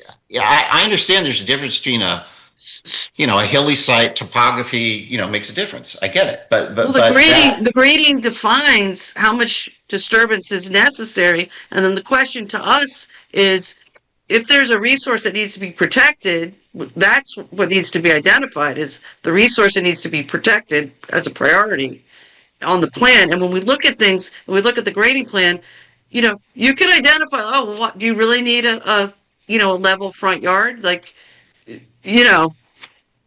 you grade like that, I think that's where the interpretation is with the plan. But this just feels so restrictive as far as to put a setback around. I've just never. My counter for whether it's a setback or a 10% impervious surface, I think you need something to say this is what the rule is, and that's what it is, and you got to comply with it. And if you don't, then you can get a special exception. That's the way this is set up. I think the rule is a logistics plan. It's a logistics plan that has to identify the resources and how you're going to work on the site. And then the job of the commission is to determine if they're, excessively clearing areas, you know. By what, yeah. what basis would you have to deny them if there's not something in there? Well, What do we say? We say it's excessive? Why? I mean, that's why you need some sort of standard, I think. And that's what this does. It says whether it's 70% of the site or it's a impervious surface plus 10, or it's a setback. And if you want to do something yet different, you need a special exception. The idea is to give them they don't have the right to develop their site. Like, who are we to say they can only use 70% of their site? That's what you're saying. They do. They can only disturb 70%. That's the special exception. And you're right. The idea, that's what I thought this was designed to do, to try to preserve clear cutting. And if you just say it's totally discretionary, and I don't see we have any basis to say you can't do it. We got to have some sort of standard to do it. Anyway, that's my concern. Okay, if I may jump in here, there's a landscape section that deals with trees, the identification and the preservation of trees and growy things. My understanding of the limit of disturbance is how much dirt you can chew up in the process of putting in your improvements. I think these are two different things. And I think the identification and protection, and unfortunately, there is an overlap between potential trees that you want to preserve and possible utility routes in places where you may need to, air spade to get utilities through. But that shows up in a logistics plan. That's not an offset line criteria. So I honestly, I am just thrilled that Marcy has, picked up on the sort of problem of the offset. And, I am perfectly willing to sit down and take a whack at a draft of this if we decide to not go forward with voting on this tonight. Sure. I think with the structural changes that Marcy has proposed that I think are very logical, there's enough fiddling with this. I think we've sort of hit what a doctor would call the doorknob moment, where when you visit a doctor and have pleasant chat, and you go to leave, and as soon as you put your hand on the doorknob, you say, "Oh, by the way, doc, I've got this pain over here," and that everything comes out, and it's an entirely different diagnosis, an entirely different problem. I think we have hit that doorknob moment. Okay, and Joe, you made a good point. To my point, to the thing that I was addressing, is that there are. If the issue is preservation to avoid clear cutting, that's what I thought, limits of disturbance, what that was designed to protect. And you're saying, well, there are other provisions in here about, mature trees, and there's the 1-for-1 replacement or whatever. And so that could address some of that issue. So, and that's a fair point, I think. So maybe we do that. Maybe, as much as we hate to, delay this thing, if maybe we have another committee. I think Joe, Marcy, and Jamie or Dan, and then maybe one other person from the public if you want to get. I think 3 is a good number. Yeah. Okay. and then just come up with this, and I assume what you would come up with would not be whole radically different. And then we'll have the public hearing and see if any from the public really objects. Then they could say it then. Do you want, let me talk with you two and then we'll ask everyone else. Does that make sense, Joe? Yes, absolutely. Okay. Marcy, does that work for you? Yes. Okay. Let's go around and check with others. I'll start with other commission members.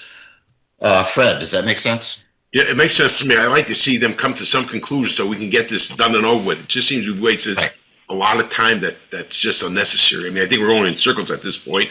And but listen, as I said, I'm the first guy to admit that I didn't know anything about landscaping.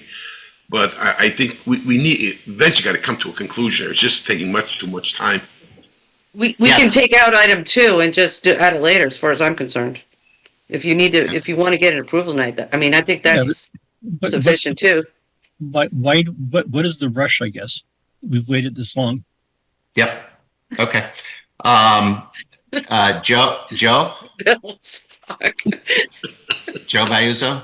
Yeah, I guess we're back to square one again. Well, I'm here as round I'm and sorry, round we Bill- go. Round and round we go.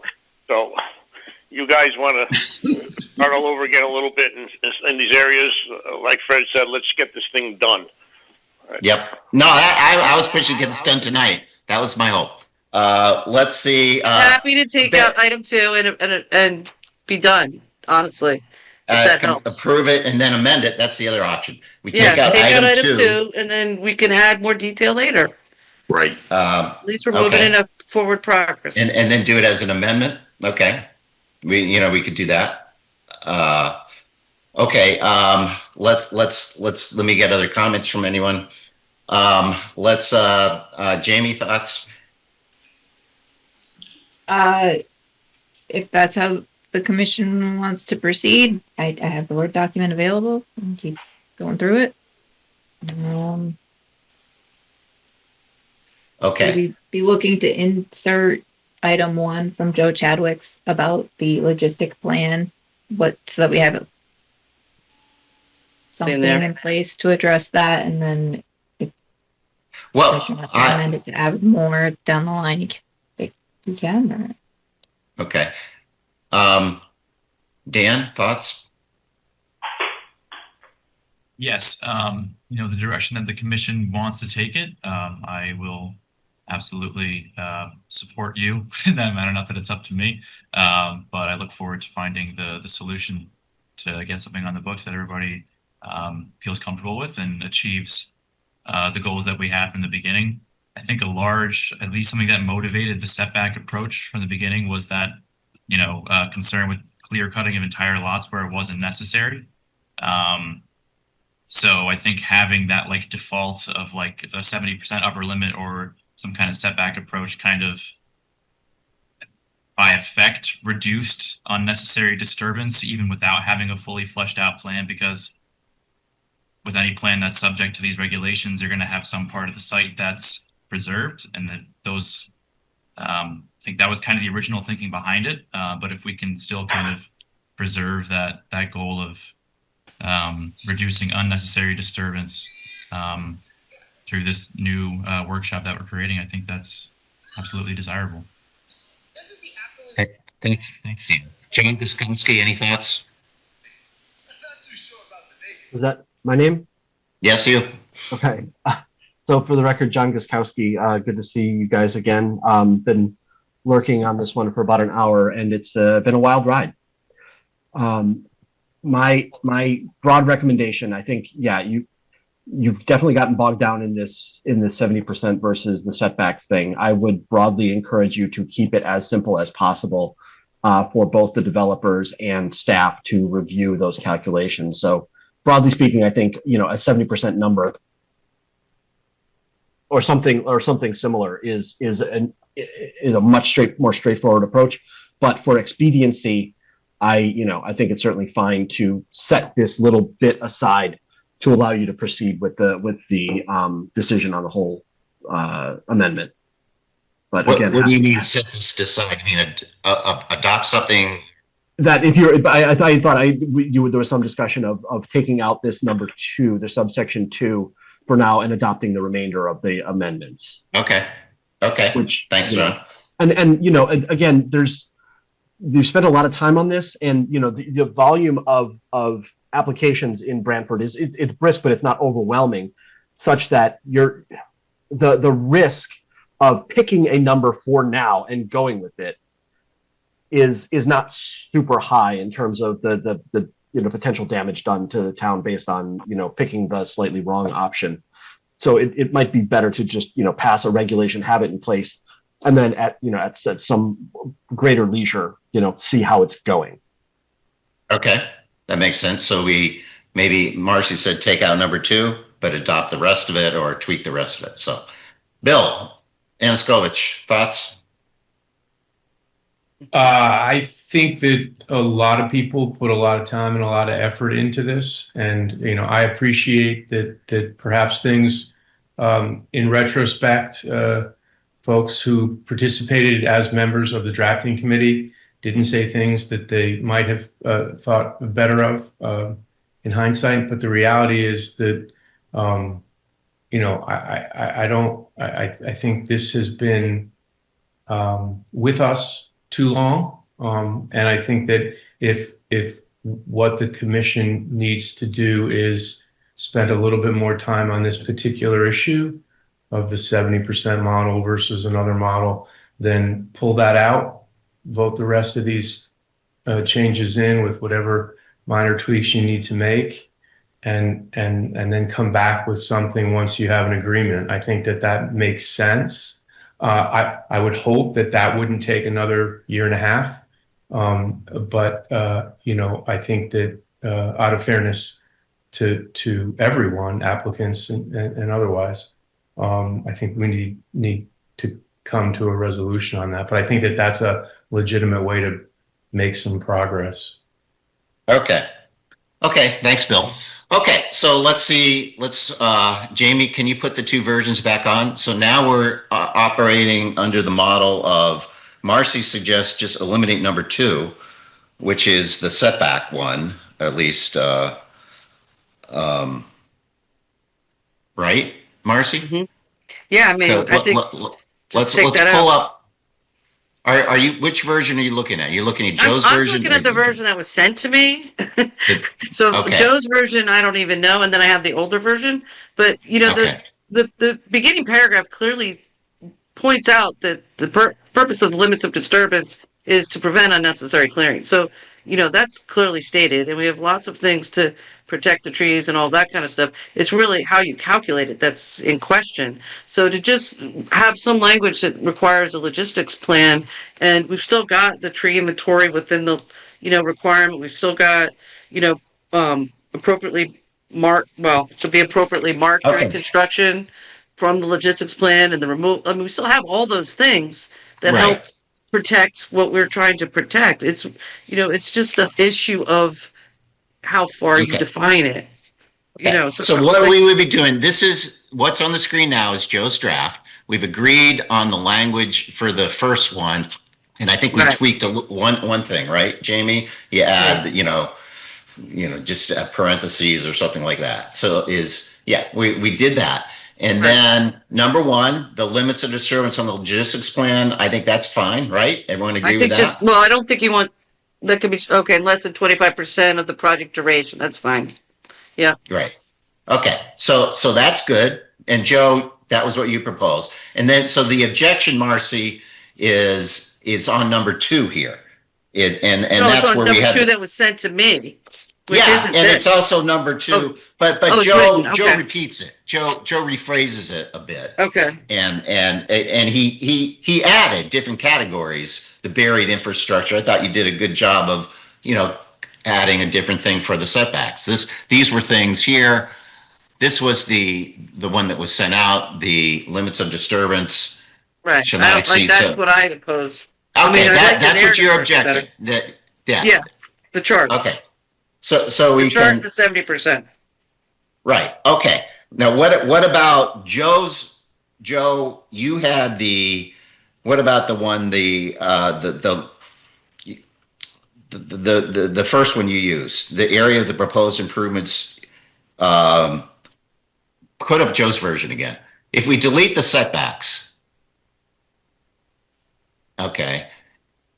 Yeah. Well, which is number 2. You said, yeah, that's what you don't like. 2. I don't like, 1 or 2 there. You don't like 1 or 2.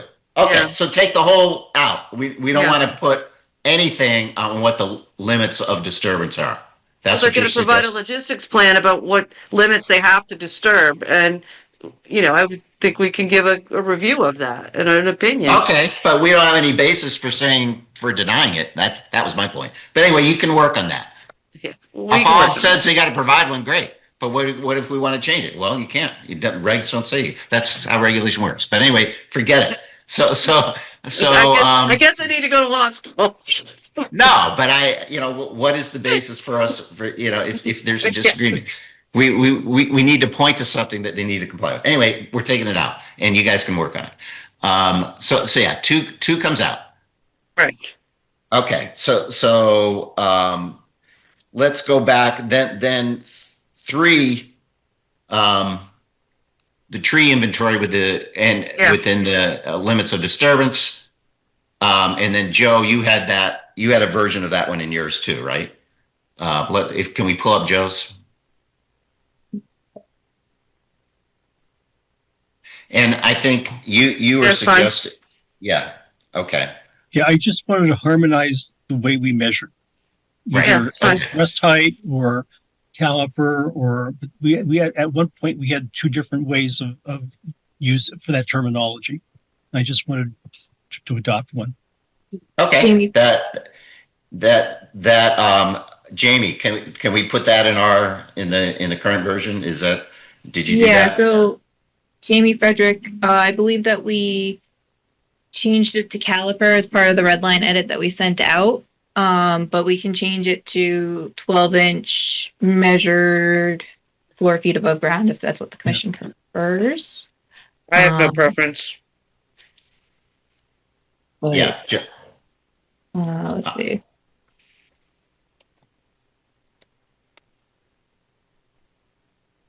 Yeah, we had changed it to caliper throughout. Yeah, I missed that, but it's, whatever Marcy wants for that, because Yeah, I'm fine either way. I have no preference. Okay. Well, then just leave it at caliper. That if everyone knows what that means. Do we need to say measured 4 feet from above? Under existing vegetation for significant trees, we use the same language. So if you look at existing vegetation number 2, we say significant trees defined, blah, blah, blah, diameter of 12 inches or more measured at 4 feet above the ground. So whatever you pick, it should just be consistent. Okay. Okay. Okay. We say 12 diameter. But I believe caliper is Caliper. measured 4 feet above, above the ground. Caliper of 12 inches or more. Okay. So It's fine. 3's fine. For me. okay. So are we done with what number are we on? What have we gone to? We deleted 2, tree inventory 3. We got that we got text for that. And then 4, what's 4? That's fine. Shall appropriately marked during construction is number 4. Can we Is that change okay? that to durably marked? Okay. Add the word durably. Yeah, appropriately doesn't mean anything. Appropriately and durably marked. Add the word word. Or durably marked. Okay. Okay. Number 4. That's fine. That's giving room to remove native invasives Okay. and to plant there as improvements. So the logic with that section was to bring it back into planting, that the limits of disturbance, you can add plantings beyond the limits of disturbance as long as it's consistent with the other regulatory, issues, to remove invasive species. Okay. Yeah, I think that made sense. And Joe, I don't think you had any changes to that one. No. Okay. I don't think native trees is necessary there because we have a blank under 4.4. You want to delete the word perimeter native? of the property is conservation space, and it may not be, but to plant beyond there, yes, we're encouraging 75% natives, but I don't know that we have to specify it there. It's just a planting of additional trees and shrubs to add biomass. Okay, so delete the word native? Yeah, I think it's redundant there, to be honest. Delete the word native under 4.4. Okay. And then now I think, is that it for that section? Going on to the next section, 6.3D.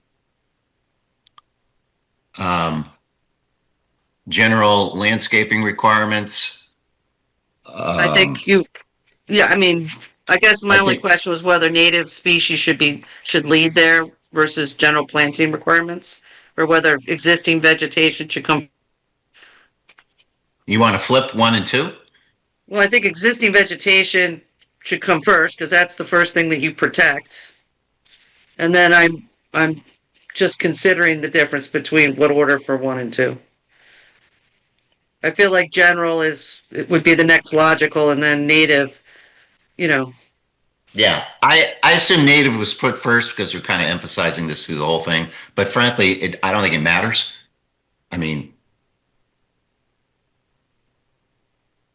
Joe Chadwick, any thoughts?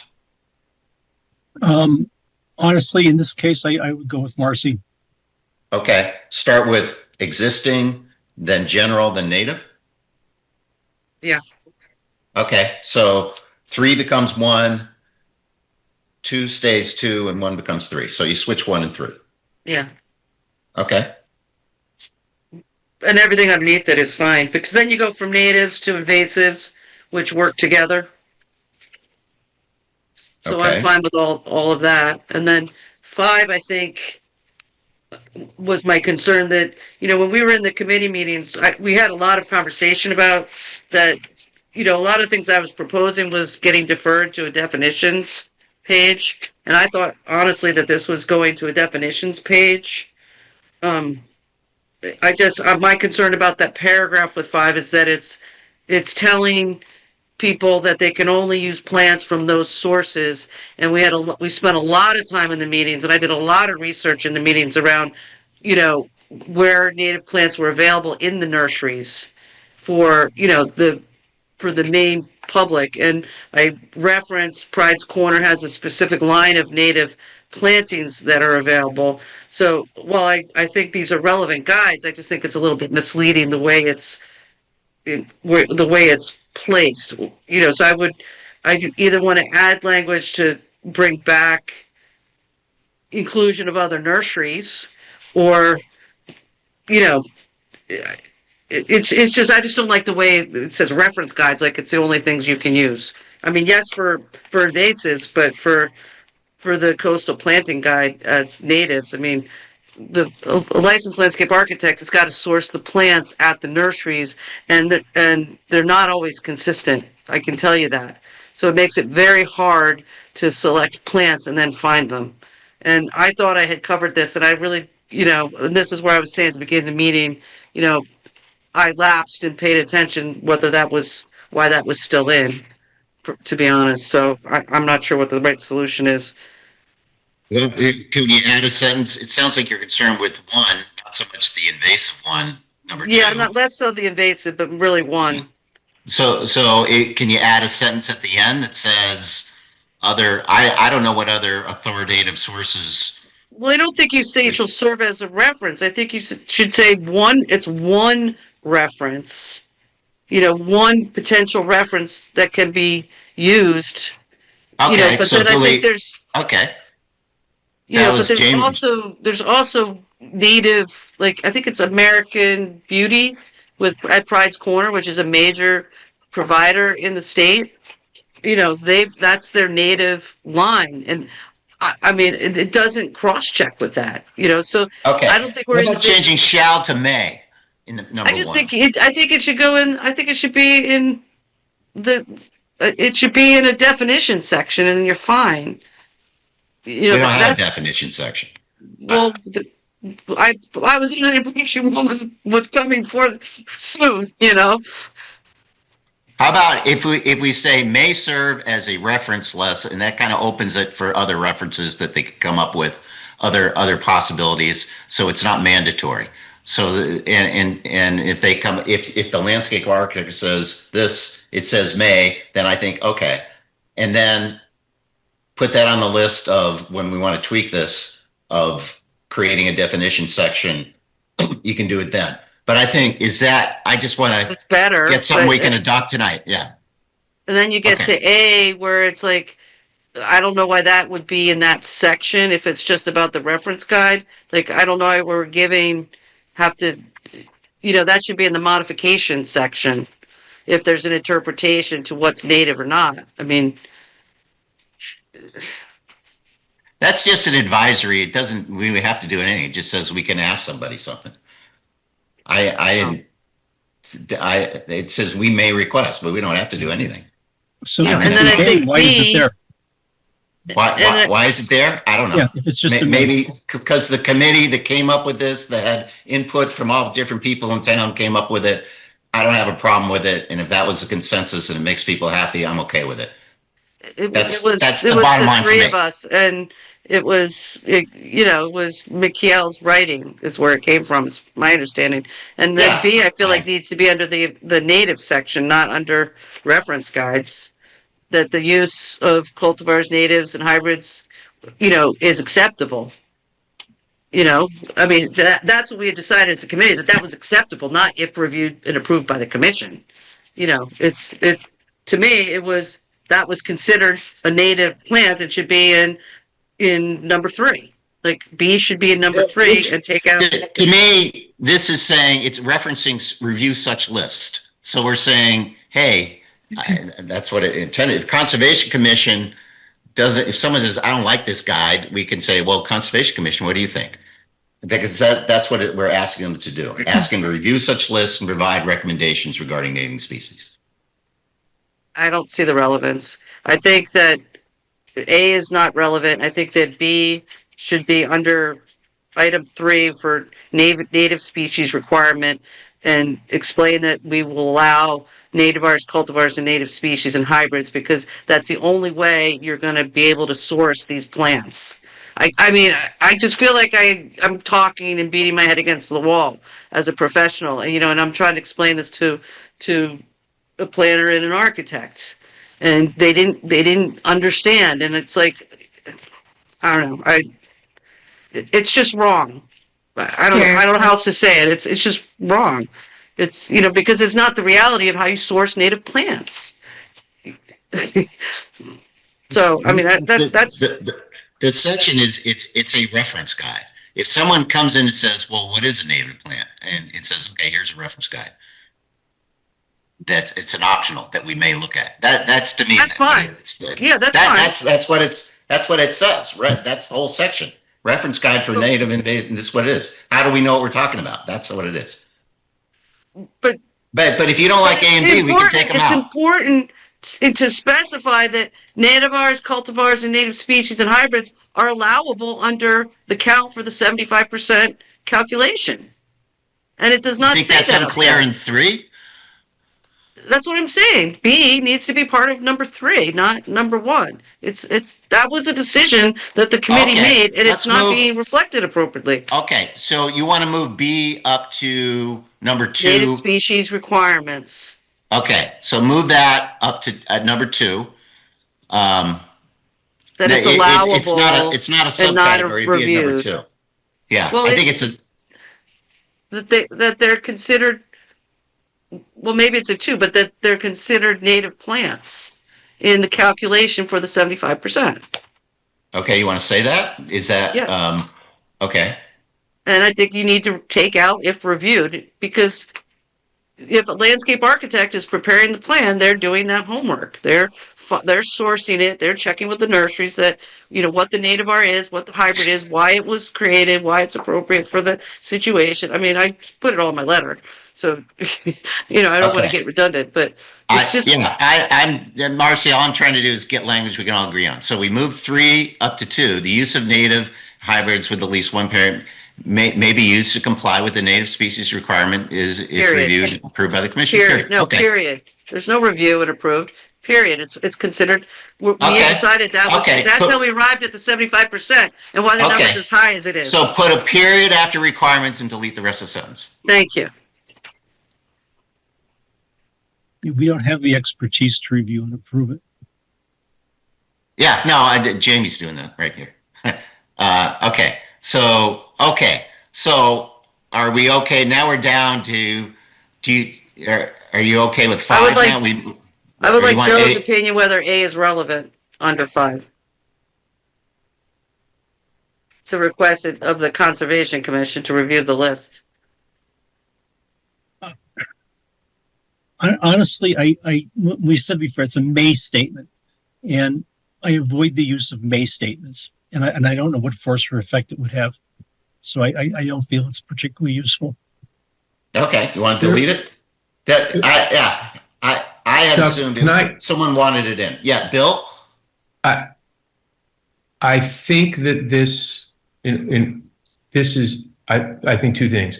One, it's a may statement, there are a variety of places in our regulations where we have discretionary language that allows the commission and other commissions to get information from people who may have a better source of information about a topic. And so I think that the idea of including this was giving the commission the option, which is why it's may language, and that's not unusual. There are other places where that's done. Gives you the option to say, in this particular case, let's ask the Conservation Commission what they think. Mountains and molehills. I mean, and it's not unusual. This is not something that isn't done in other places. Then I would just stop the sentence after species selection. Because it's the landscape architect's job to determine,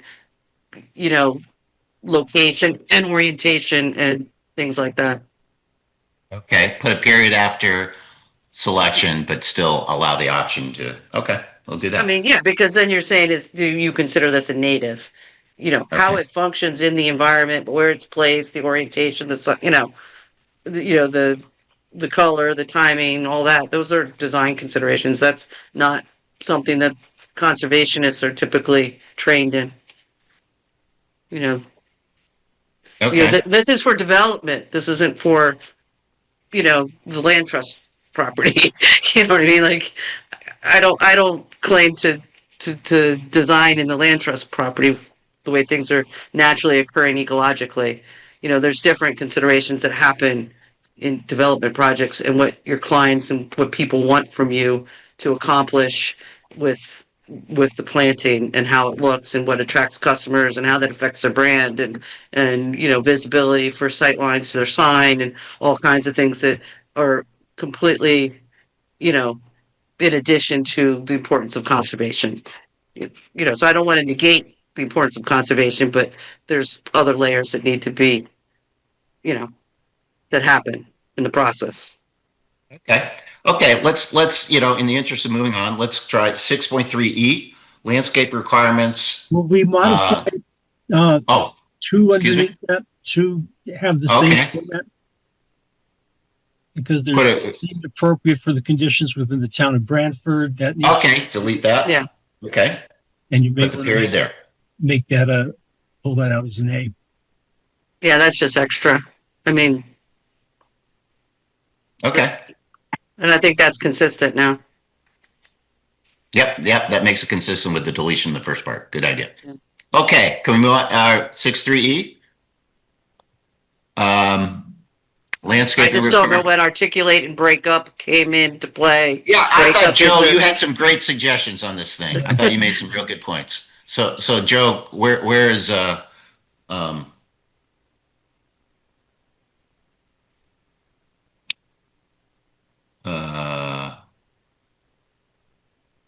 right.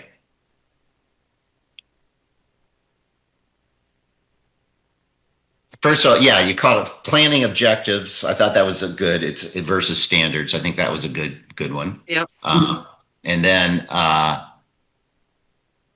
where it said instead of articulate and break up, you put frame. Basically, you use the word frame. I think that's a better word than break up. Yeah. So and frankly, I think, Joe, your changes were I think it basically was the same. It's same 4 categories, but instead of articulate and break up, you basically said frame. Right. There were just a lot of odd choices of words. Right. But let's pull up yours, because I'm fine just taking it's the same 4 categories. You re-edited a bit, and when I read yours initially, my thought was, okay, that sounds good.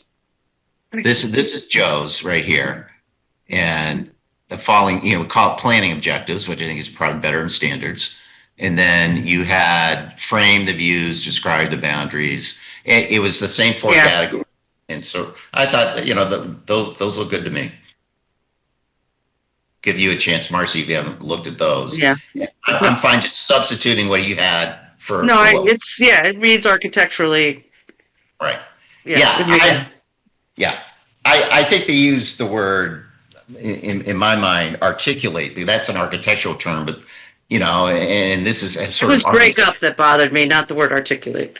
Oh, okay, You know, Yeah. and I wasn't even, I didn't even have an issue with soften from before, to be honest. Sure. I was okay with that. okay. Okie But- doke. So, But I so like the that's language here. It's more deliberate. right. Okay, and then 63F. Joe, I don't think you had any changes to that one. I don't. Nope. No. And okay, and then 63G, which is the parking area landscape requirements. I don't know if you had any. Did you have changes to that? I thought I had you no had a change. couple of questions. I thought. I had a concern on number 3, where the commission requires sidewalks within a landscape divider strip. An additional 5 feet of width may be required. That puts the commission in sort of a design role. And Okay.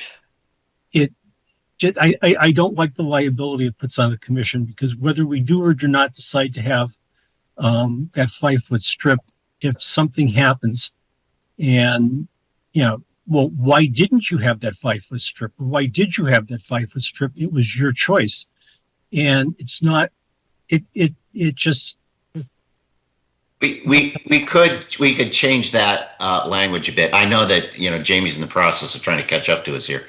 So on number, where the commission requires, how about make it passive, where sidewalks are located within a landscape divider, additional 5 feet width may be required. Yeah, it's all optional anyway, but what may be required by who? I mean, it's either is required or it's not required, or we just don't say anything about it. And Just where sidewalks are proposed, there shall be an addition, it shall, you know, extension of the divider strip is, you know, suggested or something. Or that, or sidewalk, you know, shall not, where sidewalk continuity is required, landscape strip divider strips shall be widened by an additional 5 feet. So just widened, right, can we say widened appropriately for the site? Because you might have sites where I've drawn a lot of parking lots, and you might have sites where you just need the landscape strip to be 6 feet so you can fit, or 8 feet so you can fit the sidewalk, you know, just so that you can get that extra bay in for what you're doing.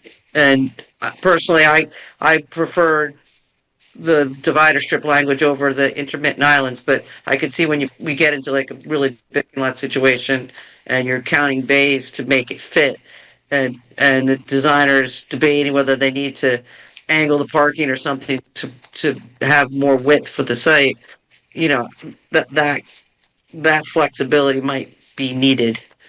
Okay, shall be widened to accommodate.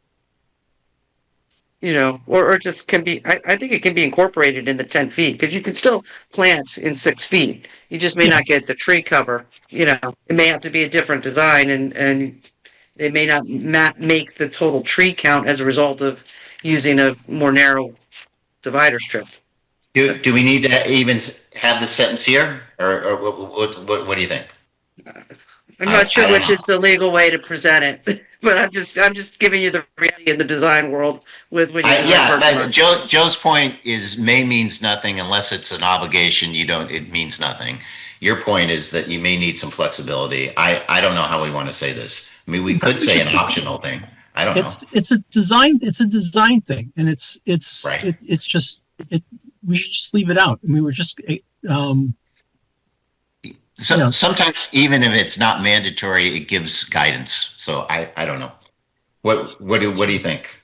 Take it out. Nice to have sidewalks into divider strips, but you know, I don't. You know, are we requiring it? We can't say that we require it, can we? Okay, shall be widened to accommodate. Yeah, accommodate. Okay, so just, accommodate. Finish the word accommodate. Said sidewalks. I mean, or whatever. Do we want to keep the 10-foot requirement? I like, that's a certainty. It's a minimum, and it's generous. It's a big divider strip. You know, I can tell you if you're trying to do it all in divider strips and every divider strip has to be 10 feet, that's a lot, you know? Yeah, it's almost, it's a car width. Yeah. What do you think, Marcy?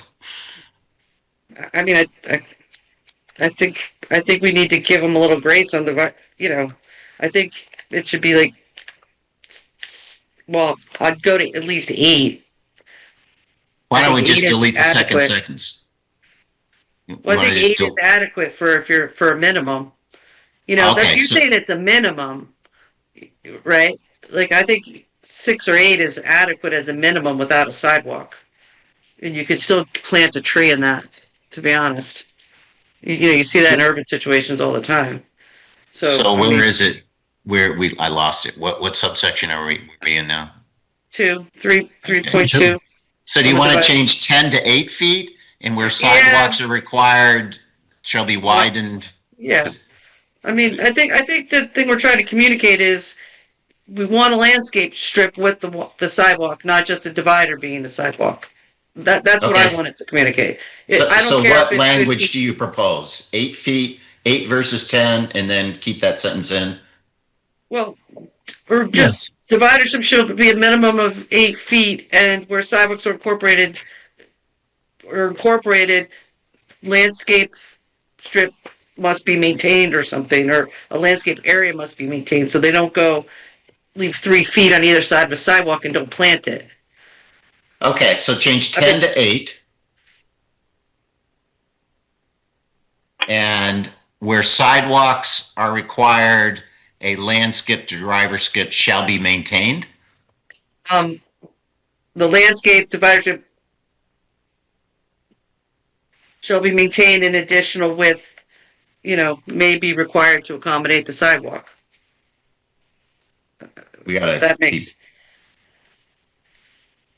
Basically, I'm saying that the minimum area of a divider slip for landscaping needs to be 8 feet. If you need to do more with the sidewalk, then you have to add to it. However you say that, that's required. The language shall be an additional. Shall be widened to accommodate the sidewalk. Yeah, thank you. So what was that language, Joe? Shall be widened to accommodate the walkway. The landscape. So we're saying that the divider strip is right. Yeah. Okay, good. Thank you. And then I think, so we good on that one? Let's keep going.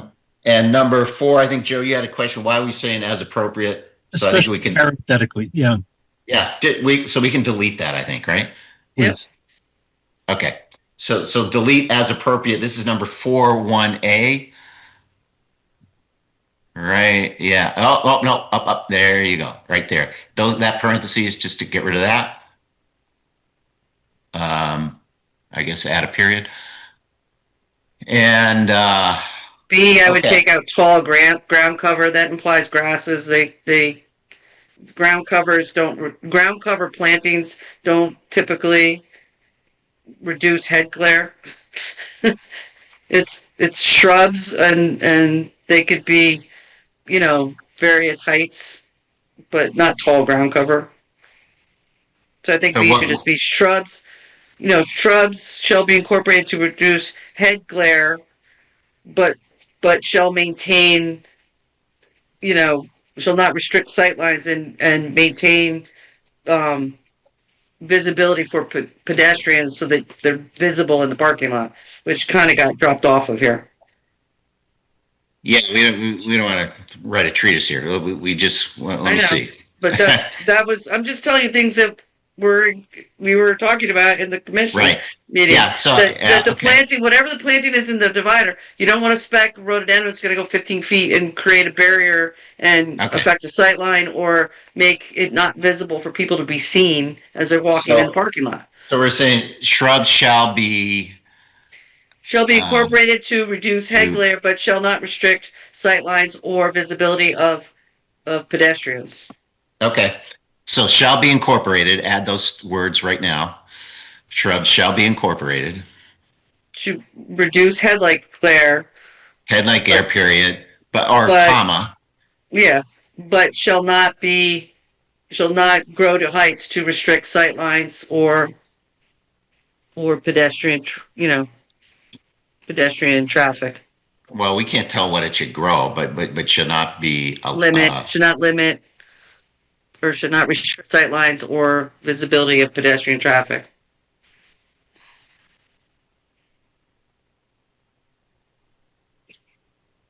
okay. Okay, anything Really else? It's about keeping it as biome as opposed to putting in mulches and stones, things like that. Okay, So I think we Okay. want to say our preferred where? under C, where turf Under is s- preferred, or are we Low, going to require it? where? When we have divider islands in C, are we saying that it can only be with turf and ground covers, or are you going to allow mulch between the shrubs? Okay, The so, idea is that we need to create a biome in the islands because the parking spaces take up so much coverage, right? So the divider islands and the cutouts are opportunities to get more biome in the soil and more plants and ground cover. So that's why, we either require it or we say that we prefer it. I don't know what the legal, okay, so you're thinking we shouldn't require this because mulch may also be an option? Or maybe we just say, I just want an opinion of everybody, whether you want to make it that stringent or not.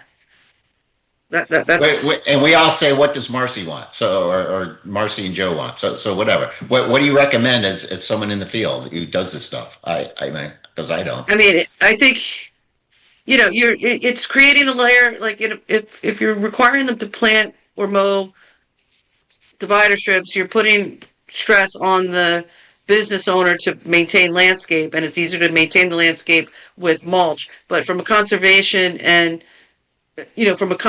perspective, it's preferred. So my question to the commission or to people is how, like, this is an area where we could be more, I think, Flexible? no, more stringent about what we want. Okay, I just well don't know what we want. then keep it in. Yeah, so I would add it. Yeah. Right, yeah, keep it as a requirement. It's That's not the really way for it is. ease of maintenance, but just lower ground covers and turf, our turf is required, are required. I don't know how to say it, but it's not ease of maintenance. It's just required Okay. for soil stability and, biome creation or something. And what? Do you want to I don't add know if that's that? the right language, but Okay, well, the soil biome. we want to just leave it as soil stability? Yes. Okay, good. Okay, anything else on this section? 1, 2, snow No, shovel. I don't shelf's think you good. had any changes. Okay, 6.3H, landscape screening requirements. Joe, I don't think you had a lot here. No, I just want like maybe required, but it may not. I don't know how we make that determination. Mhm.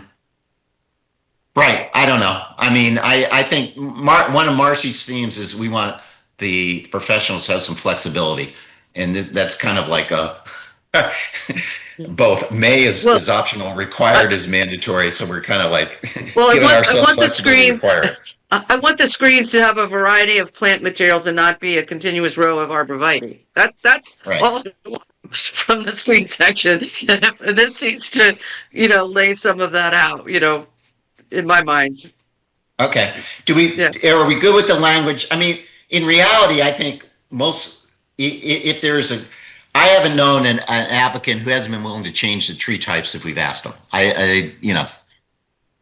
Well, if you're requiring a landscape architect to do the plans and you say in the regs that you want, a variety of planting with visual, and you have an opacity requirement and they could use a berm or they could use a fence. And if they use the plantings, it needs to be on the public side. You're giving them all these sort of options around how to create it, which I think then opens up the door so that it's just not what we've seen where, I mean, I'll stop there.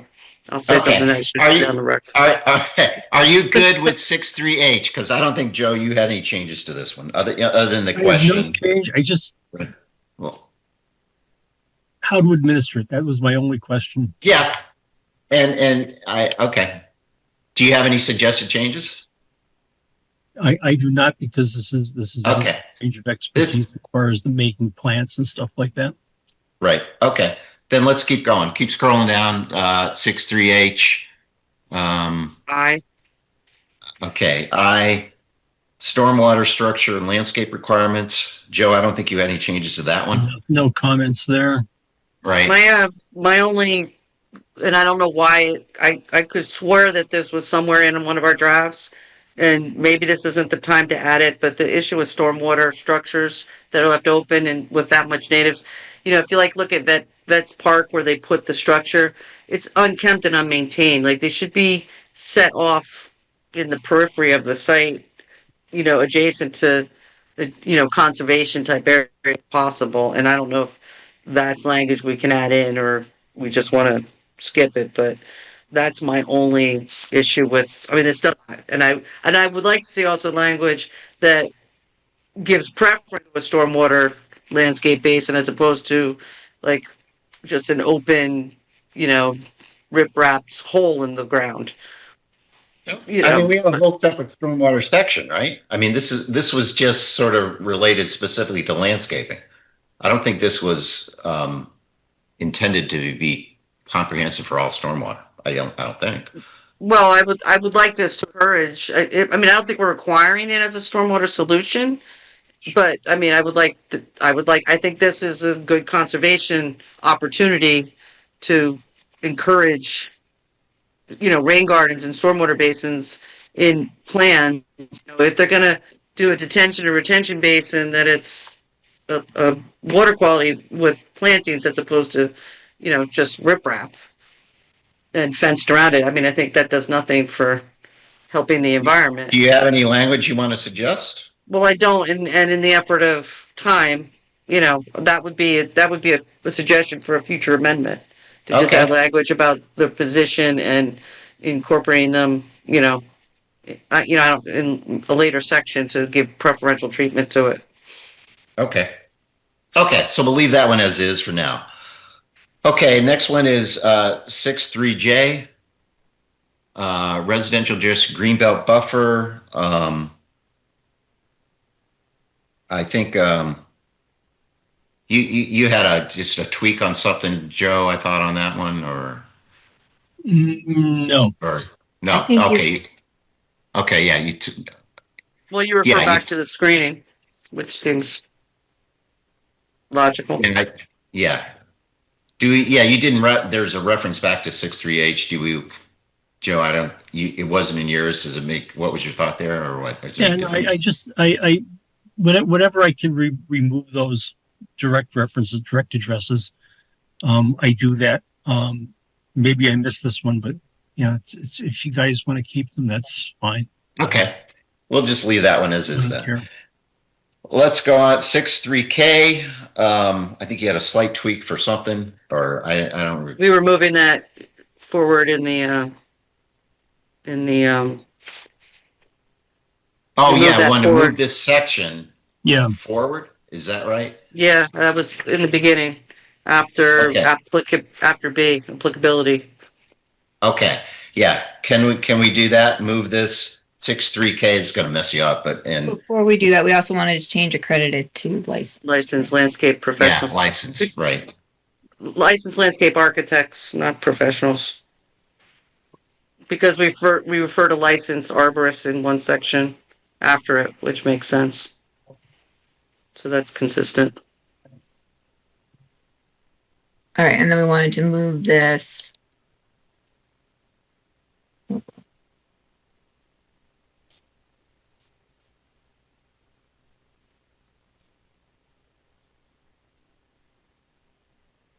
Before LOD? Yeah.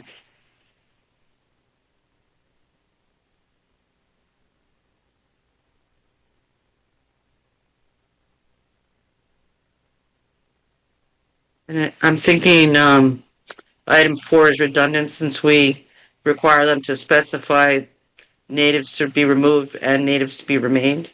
So I don't know why we're indicating existing natives within to be retained. It's the same as to remain.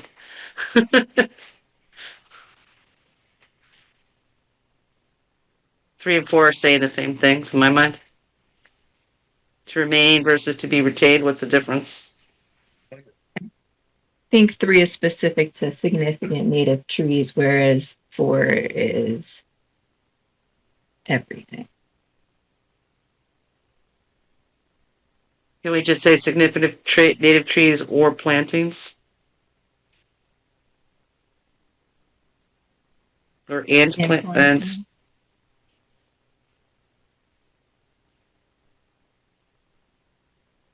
And plants? Or do we just want things that were clearly planted?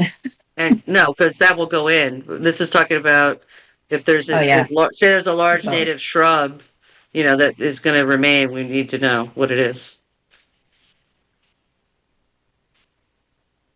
Does that work for everyone? Yeah. Okay. And then I think location of all plantings, labeled by type, drawn, like trees. I mean, I don't know how you say this, but surveyors always show these little dots. Does it represent the appropriate drip line for the size of the tree? And I'm not sure that we articulate that anywhere. That existing existing plant sizes shall be shown to the the mid span life drip line or something, because they're always undersized on the plan, and it could, I think, and I know it doesn't accurately reflect the conditions of the site when you just see little circles that don't represent the tree lines and what they are. So I mean, that's language I think needs to be added there. Which one? As an additional number? Under 5 or as additional number. I mean, they're talking about proposed plantings, but that's really in terms of existing plantings. Like existing significant trees, the canopy size needs to be, fairly represented. I don't know if that's the right language, or like, if it's a 2-inch diameter tree, it's not a 10-foot diameter canopy. It's a 50-foot diameter. Okay, after 4, make a new 5, and the new 5 will say canopies of significant and proposed trees shall be drawn to scale. Thank you.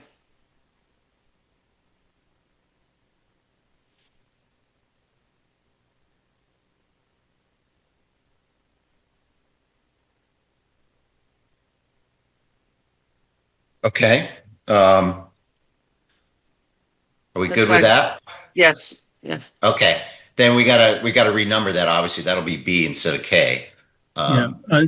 Jamie, if you want, I'll be happy to send my Word draft to you, and I redid the styles to what appeared to be the same format as in the zoning book, and it might help you get all the numbering straightened out and all the indents cleaned up. Yeah, my thought was that when we get through it, that we take a 15-minute recess, allow them to go through it, and then we come back and hopefully we can vote on it. Anyway. Can we do indents and things, formatting issues later? If we're subsequently on the text, are we okay?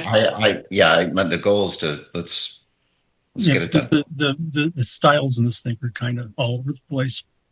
Right. Yeah, the style thing, I mean that, as long as the text is correct, that's, okay, so we were on modification of length, yeah. Right. Joe, I don't think you had any comments on that. Well, actually, yeah, I wanted to move alternative limits of disturbance up to LOD, because that's where it belongs. Right. Now, modifications since we've eliminated. Oh, right. Yeah. We've eliminated 2. Maybe we eliminate the whole thing. I don't know. Right. That's all new to me. I don't know when that came in, but Yes. That was an idea to allow, that was to accommodate your point, Marcy, that we want to allow, we're imposing setbacks, and that may be too rigid, but by special permit, you can get around it. That was the whole Why thing. don't we put that under limits of disturbance? Well, I mean, That's I don't right, know. yeah. I made a few changes to that and put it in with limits of disturbance, because that's where it technically belongs. So it's already there, or do we need to move this? Well, I mean, we don't really define, we deleted, I think, didn't we delete two? Yes. That define what limits of disturbance? So why are we having a section for alternatives when we don't even prescribe what the original is? I mean, go back up, see what because I think we deleted two, right? Yeah, but we described the intent of limits of disturbance and things they have We to did, do. and we said you got to show it on the plan, but we didn't give them anything else. I mean, I think that's the way we're ending up, right? The alternative LOD specifically mentions standards in the limits of disturbance. So as long as we're not referencing you can exceed X, Y, or Z, you could potentially keep that in there. But as of right now, I don't think it's referring to anything in this current draft because we took it out. Where is that? What you were referencing, Dan? Where's the sentence? Just highlight it. Alternative. If it's an alternative limits of disturbance. Oh yeah, I think we take alternative limits of disturbance because we took out the thing that it's an alternative to. So I think you just delete the whole thing. That's fine. We might bring it. Joe and I might reintroduce it as an addendum, as an amendment. Right. Yeah. Okay. Okay. So. Yeah, but notwithstanding, we'll save this for later. But a limit of disturbance is moot if the site has environmental site assessment problems or is urban made land. Right. That was another way to protect at that point. Yeah, of getting around whatever standard we have. That would be a way to get around it. But we don't. Right now, we deleted any standard. Okay. So which one were we on? Just modification in general. That's modification, not necessarily limits of disturbance, but other things, right? Alternative compliance. We did add this. It's in there, so we can just leave that. If someone can't comply, they can apply for a special permit. There's a bullet item in there on floodplains and something or other, steep slopes. It's like, yeah, you had that. Somebody thought about it, and it doesn't belong there. Yeah, delete that. That's in yours, Joe. I think that. Yeah, you were going to delete that when we did that. Since we're deleting that, that was there in the original PDF, and I did not know what to do with it. Yeah, I think that was part of what we just deleted.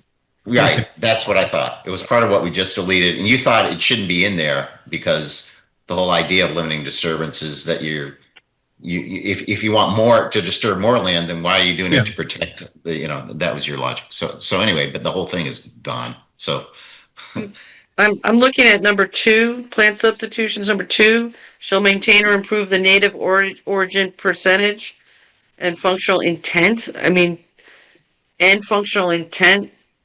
Well, I mean, I guess I'm just debating the improve or the need for it. Where nursery availability change equivalent. It says an equivalent native origin species are proposed, or where native. I think we handle it in number 1, or where native origin species are substitute for. So you're suggesting delete 2? Well, I'm thinking it's handling it, but I'm reading the last part where native origin species are substituted for exotic ornamentals. Well, I think it's fine if they're substituted, provided we stay within the 75% that's defined. You see what I'm saying on number 1? I think number 1 covers most of 2, and then I'm questioning number 1, the end of it. May approve plant substitution where nursery availability changes. So it's fine that you can approve substitutions with equivalent species for, the functional intent. That's fine. I think that the functional intent is fine up there. And it's saying that they want equivalent native origin species or cultivars in 1. And then I Right, guess the but last part where native or are substituted for exotics, it's almost like paranoia that once the plan's approved, they're going to come back and try to put exotics in and not and be not conform to the 75% native rule. the, I Bill, just assume leave the, it. the other Go ahead. the other way to read that is to read it as I don't think it's paranoia. I think it contemplates the possibility that the commission would, in a substitution approval, decrease the native origin percentage and functional intent of the plan, and that they're trying to avoid that, so that they're trying to avoid someone coming back and end running the original percentages. So I do think it serves a meaningful purpose in the Which language. item 2 or item 1? 2. One Okay. says do X. 2 says, one says the commission can approve substitutions. Right. 2 says when you're approving substitutions, you can't decrease. You can improve, but you can't Right. decrease the native Right. origin percentages. So I think the two are meaningful and necessary to implement the intent of the drafters. And okay, I mean, I guess I thought I felt like they could be accomplished in one paragraph. I mean, you could take number 2, Chuck, and make it a provided however clause if you want. but why not have it as 2? Yeah. Yeah. Why I mean, yeah. I think you 926. could, but it's fine. Yeah. Well, because do we need the back half of 1 where they're substituted for exotics? Like, why even introduce that? Because you're saying that the reason they're coming is where nursery availability and changes are not there. And 2, you say as long as you maintain natives and the functional intent is maintained, that's it just seems that 1 seems wordy then. If we why wouldn't 1 just say the commissioners that may approve substitutions where nursery availability changes and equivalent native oriented species are proposed, or where I would just say are proposed, period. So you put a period. After You don't proposed think and take the rest of that out because you cover it in 2. Okay, you say or where native origin species are substituted for exotic ornamentals. I don't think that's really necessary, man, honestly. Are cultivars and exotic ornamentals the same thing? Cultivars are subsets of the original native. Exotics are things that tend to become invasive because they were never part of the natural environment. Then I think if that's the case, and if you drop it, you're actually dropping something substantive. Okay. The commission may approve plant substitution where nursery availability changes and A, equivalent native origin species, or B are proposed, or C. So it's actually the logic of the sentence is that clause is substantive. It's different. Okay. I trust you. Well, I don't know. It's not a matter. It's not a matter of trust. It's a matter of grammar. Well, Okay. I don't claim to have the perfect grammar. Let me put it that way. But I think it means something. So I would hesitate. I would caution removing it. Okay. So I think anything else on 6.3L? Alternative compliance, a reduction or replacement of trees equal to the area of the approved conservation easements approved on the site. Now that sentence feels key, and I'm not sure I understand it. Reduction of replacement trees equal to the area. So that just doesn't feel grammatically correct. I think I'm not even clear what it's trying to say. Just that replacement trees can be used if there's conservation on site. I think that's trying to say L21.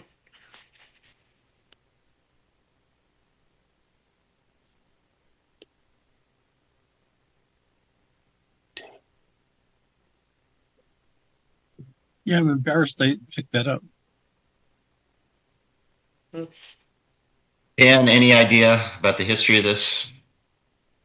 I am not sure about the specific. Well, I know what it's why. trying to say. I just don't know that Is it's it saying it. I'm approved sorry. past tense or Yeah, approved should have a D on it. You know, I think. that at least Or- makes it a little clearer. The area of conservation easements provided, because like arguably it may not be, the conservation easement might be part of the same proposal. So it may not be Right. approved yet. Oh, yeah. I mean, I think the point is, they're talking about if you've got to have a certain number of replacement trees that you can count the trees that are going to be maintained as part of a conservation easement. I think that was the intent of the alternative compliance. And should it be equal or relative? I'm just not sure that it's saying anything like that. If you're, because there has been language around, how many trees per acre. When it says equal to the area, that doesn't make sense. Should Yeah, equal like to the number of what's trees the- in the area or something. Right. What's the unit? Right. Well, yeah, the point is that if you're required to have a certain amount of replacement trees and you instead provide a conservation easement as part of your project, you can count the trees in that conservation area as the replacement trees that are needed.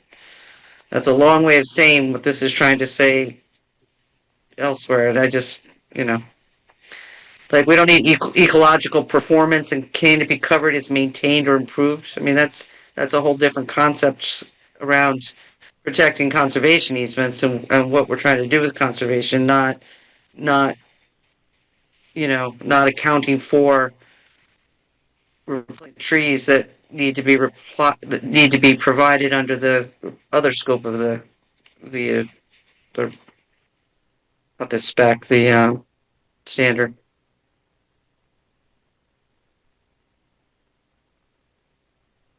So May approve reduction of replacement trees provided they can be accounted for in approved conservation easements to be maintained on site. is it equal to the number of? It's a number. Yeah, it should be the number. Equal So to the number of trees within the. Equal to, a number of existing trees being conserved via, a established conservation easement. I think On-site grammatically, natural habitat is redundant. I think Chuck's within is going to be a smoother. Okay. Where Equal to the ecological number of- performance and canopy coverage is maintained or improved. Those are separate thoughts to this.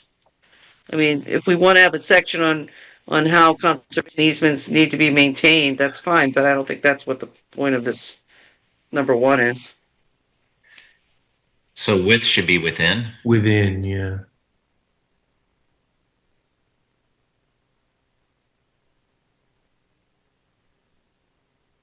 And maybe area after easement. Existing structures within a dedicated conservation easement or a dedicated on-site conservation easement.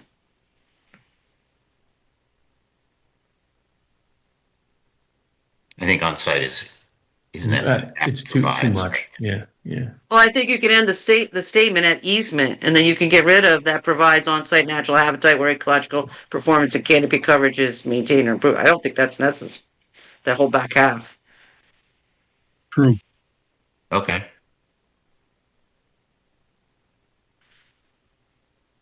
And then you want to add on-site. Dedicated on-site conservation easement. Okay. you know, and then if we want to add language around what they have to do in on-site conservation easements, I think that's a perfect amendment to put later, language Great. to add later. Okay. So you're replacing that I'm this is under the Alternative compliance. right.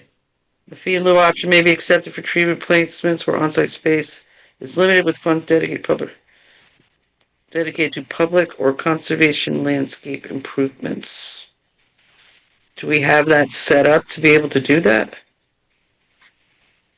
Not We have yet. the open space fund, but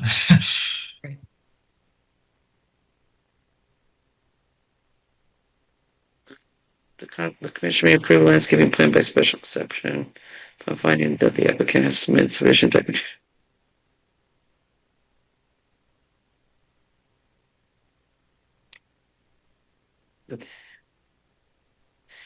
What do we mean by sufficient documentation demonstrating compliance? I mean, why would that need a special exception if provided documentation demonstrating compliance? I think that that's left over from the language we deleted, actually. Yeah, that was part of the criteria that related back to the standards that we deleted.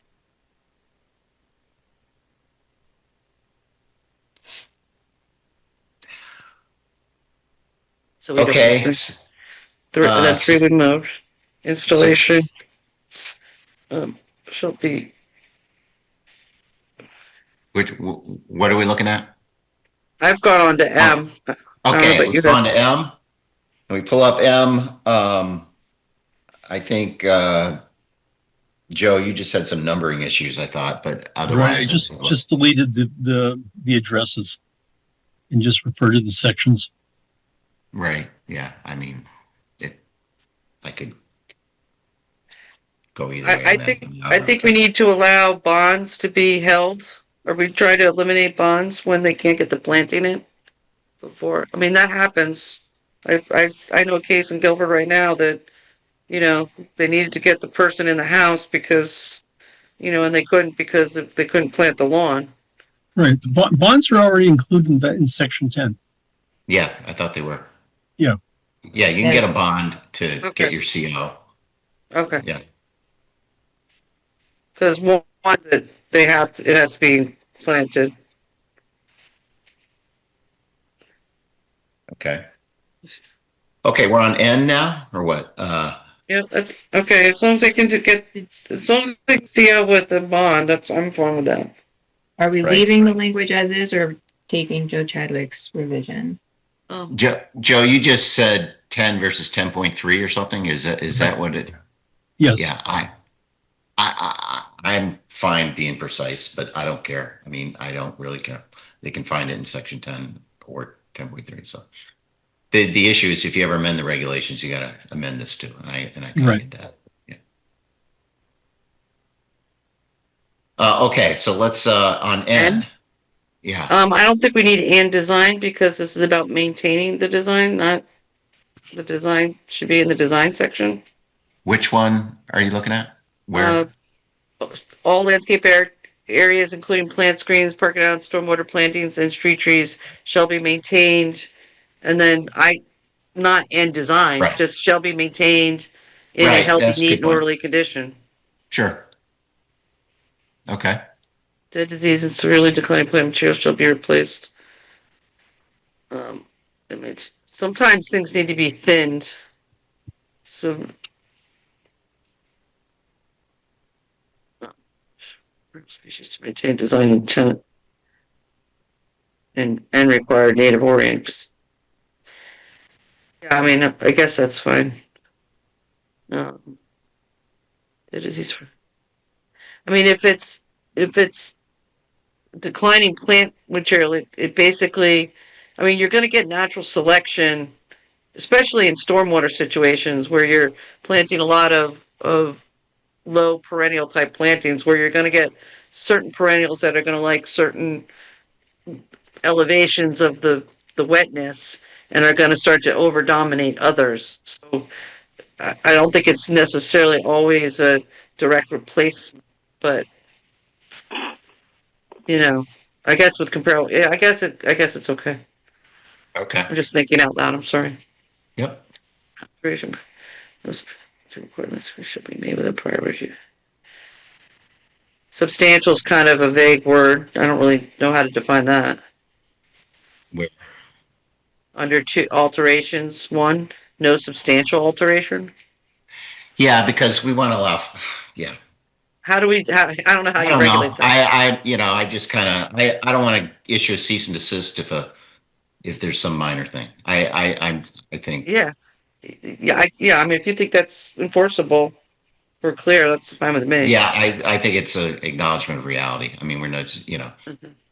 10-year-old site plan, We usually catch them if they come in for redevelopment. That's what we typically Yeah, do. the commissioner said may require restoration. Shall be served. It seems fine. Then Okay. I'm good. Okay. Is that it? Is that the end? We can approve it. We're through it. Okay. Okay. Does staff need any more time to look it over? Because I know we moved a section and to make sure the numbers are right and all that. Maybe we just control F, LOD, make sure we didn't miss anything. Yeah. Why don't we take a 10-minute recess and let you guys look at that? Can you do that? Absolutely. Okay. What time is it? It is I got like 20 of 10. So let's like at 10 of we'll come back. Okay. Okay. Thanks. Okay, we'll reconvene. Has staff had a chance to review the changes and of the text, and have you been able to compile a document that represents the amendments with the changes? I believe so. The only proposed change that I want to add, am I still screen sharing? Is At the highlighted in, moment. Oh, there you okay. go. Yep. It's highlighted in blue. We just added limited disturbance because we moved this section before limited disturbance just to spell it out. Given how close we are to the limited disturbance section, I didn't feel that we needed to make any further reference. Also, because I think limited disturbance is a fairly standard concept overall in the design world. Okay.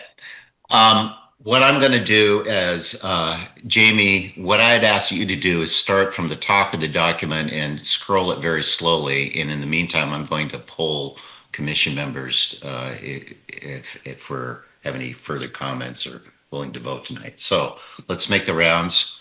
Again, everyone, take a look at this, and you can start, moving slowly up the screen while we're talking. But first, Joe Chadwick, are you good with voting on this tonight? Yes. Okay. How about Fred? Fred? If Joe's okay, I'm okay. Okay. Joe Vayuso? Joe Vayuso's okay with it. Okay, you're good on voting. And Marcy? I'm good. Okay. And I'm good as well. And the thought is we can adopt this and, we can still have, there is a gap in the limits of disturbance. So you can have the committee, which I think would be Joe, Marcy, and staff, Jamie or Dan, to want to tighten up the limits of disturbance stuff. And then we could come that in as an amendment and get further comment from that. So Can she scroll a little bit? yeah, keep scrolling. And this is so we know what we're voting on. This is going down. Yeah. You can keep going.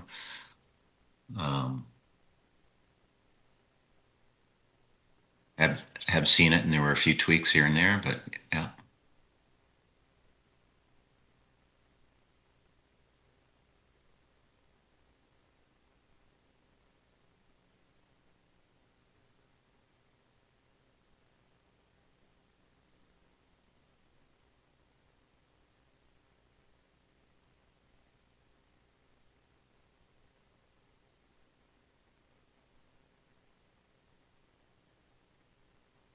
Can you go back a section? Okay, yeah. Okay, good. Sorry.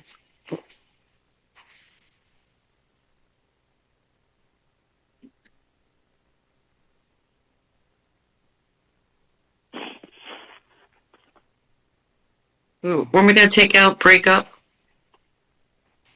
Yeah, on the articulate and breakup on 363F3. Yeah, how did, hold on. We're going to adopt whatever Joe had for that. Mm.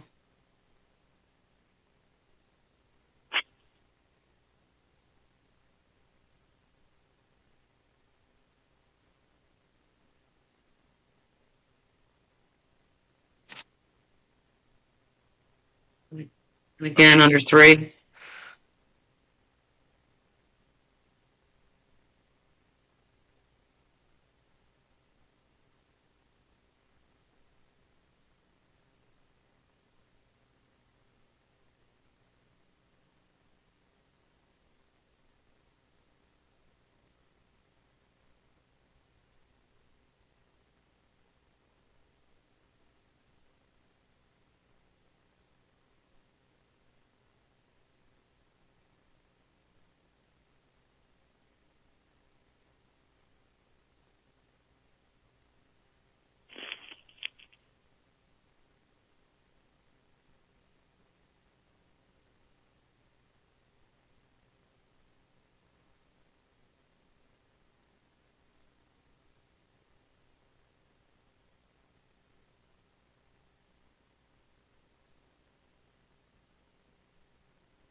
Slow down, slow down. Description, would you say like there, but shall not say less. Okay, thank you. Go ahead.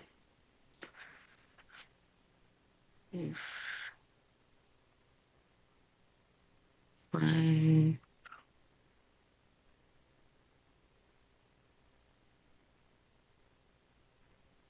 I don't think we had changes in screening.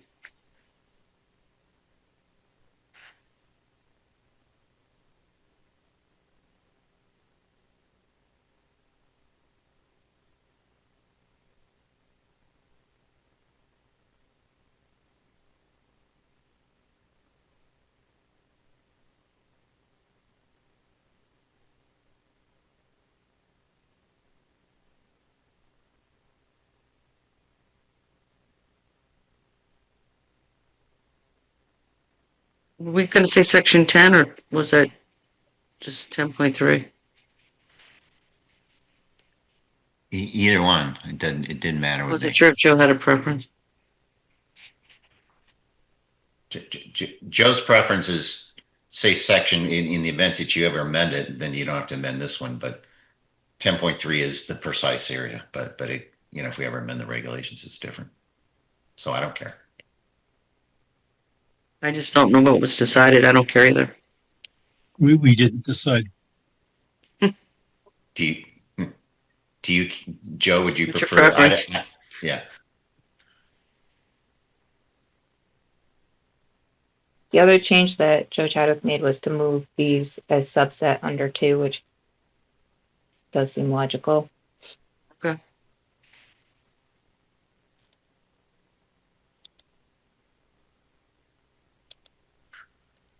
I think that I like the idea of keeping it to 10 rather than 10.3 just in case something changes, but Okay. Delete the point 3. I don't know if Joe agrees or not. I mean, Yeah, it's no, just- No, I'm that was Joe's suggestion. So, a big proponent of that, but seems like the exhaustion factor was starting to take over. yeah,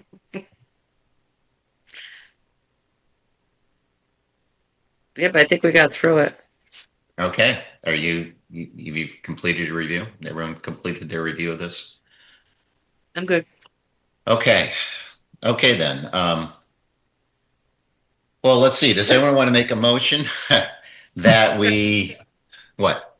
Deny? That No. we, no, okay. The motion is to adopt the new section 6.3 landscaping and, deleting the existing 6.3 landscaping in our current regs and adopting in its place this new section 6.3 landscaping as we have been reviewed and amended in detail tonight and that we have just reviewed on the screen, including all the changes, with the finding that it is consistent with the plan of conservation and development and in accordance with the comprehensive plan with an effective date of, give me a date, guys, sometime after publication. May 26th. May 26th, 2026. Someone want to make that motion? Fred Russo will make that motion. Motion by Fred, second by someone. Who wants second? I think Joe Fayusa should. Chadwick seconds. Joe Chadwick seconds. Any further discussion? All those in favor, Joe Chadwick? Chadwick is in favor. Fred Russo? Fred Russo is in favor. Joe Vayuso? Joe Vayuso in favor. Marcy? Pierce is in favor. And chair is also in favor. Okay, so the regulations are adopted. Yay. Okay, turning back to our agenda. It looks like there's an item of new business. It's a zone text amendment on for our next meeting, so we'll find out what that's about then. We do have some minutes from April 16th, 2026 that were, I believe they were sent around. I don't know if you have a chance to review those, and so someone wanted to make an appropriate motion with respect to the April 16, 2026 minutes. Chadwick makes that motion. Motion to approve the April 16, 2026 minutes by Joe Chadwick. Is there a second? Vayuso seconds. Joe Vayuso seconds. Any further discussion? All those in favor, Joe Chadwick? Chadwick in favor. Fred Russo? Fred Russo in favor. Joe Vayuso? Joe Vayuso in favor. Marcy? I wasn't there, but I guess I'm in favor. Okay. And chair is also in favor. So minutes are approved. Any correspondence? Yes. We got a letter from the town of Guilford. They had on the docket, they had a zoning permit definition amendment.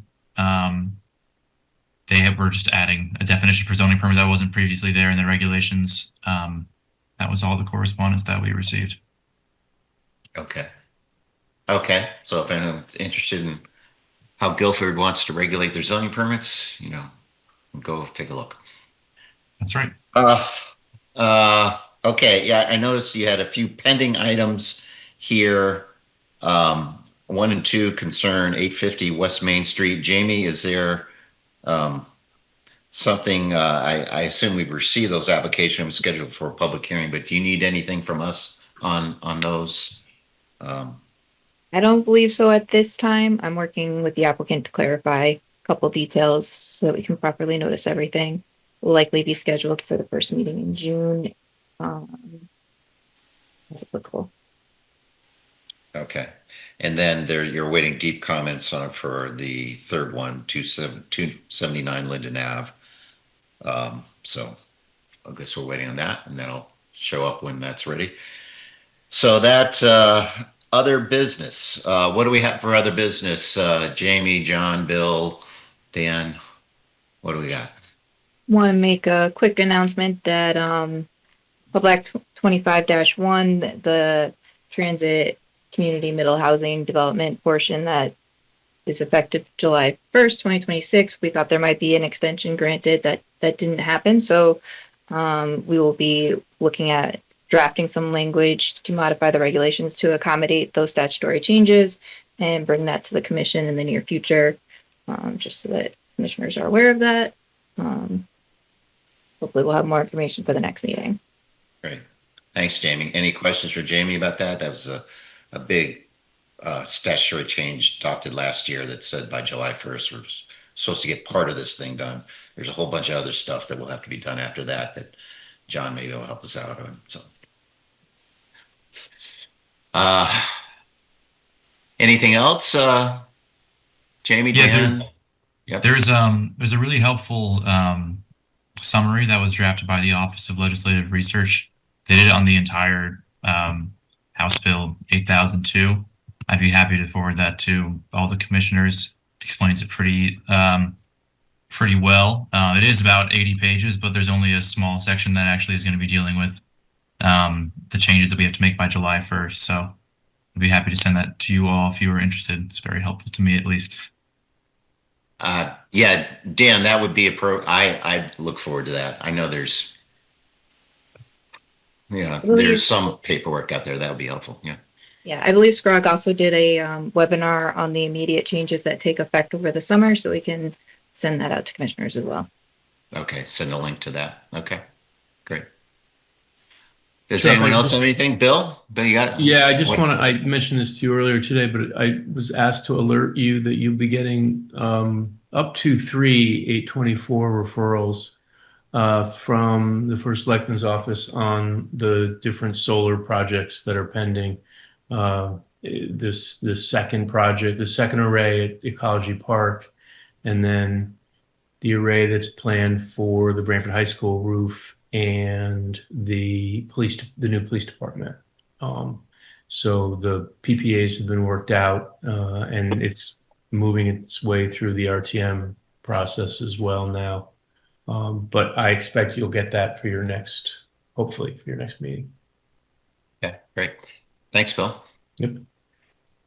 Anything else from staff at all? Anything else from commission members? Well, then I guess anyone want to make a motion to adjourn? Fred Russo will make that motion. Motion to adjourn by Fred. Is there a second? Chadwick seconds. Second, Joe Chadwick. Any further discussion? All those in favor, Joe Chadwick? Chadwick in favor. Fred Russo? Fred Russo's in favor. Joe Vayuso? Vayuso in favor. Marcy? Marcy's in favor. And Chair's also in favor. So, good night, everyone. Good night, everybody. Thanks, Thank you. everyone. This program was brought to you in part through the support of the Town of Branford. Watch town meetings and other videos on demand at BranfordTV.org.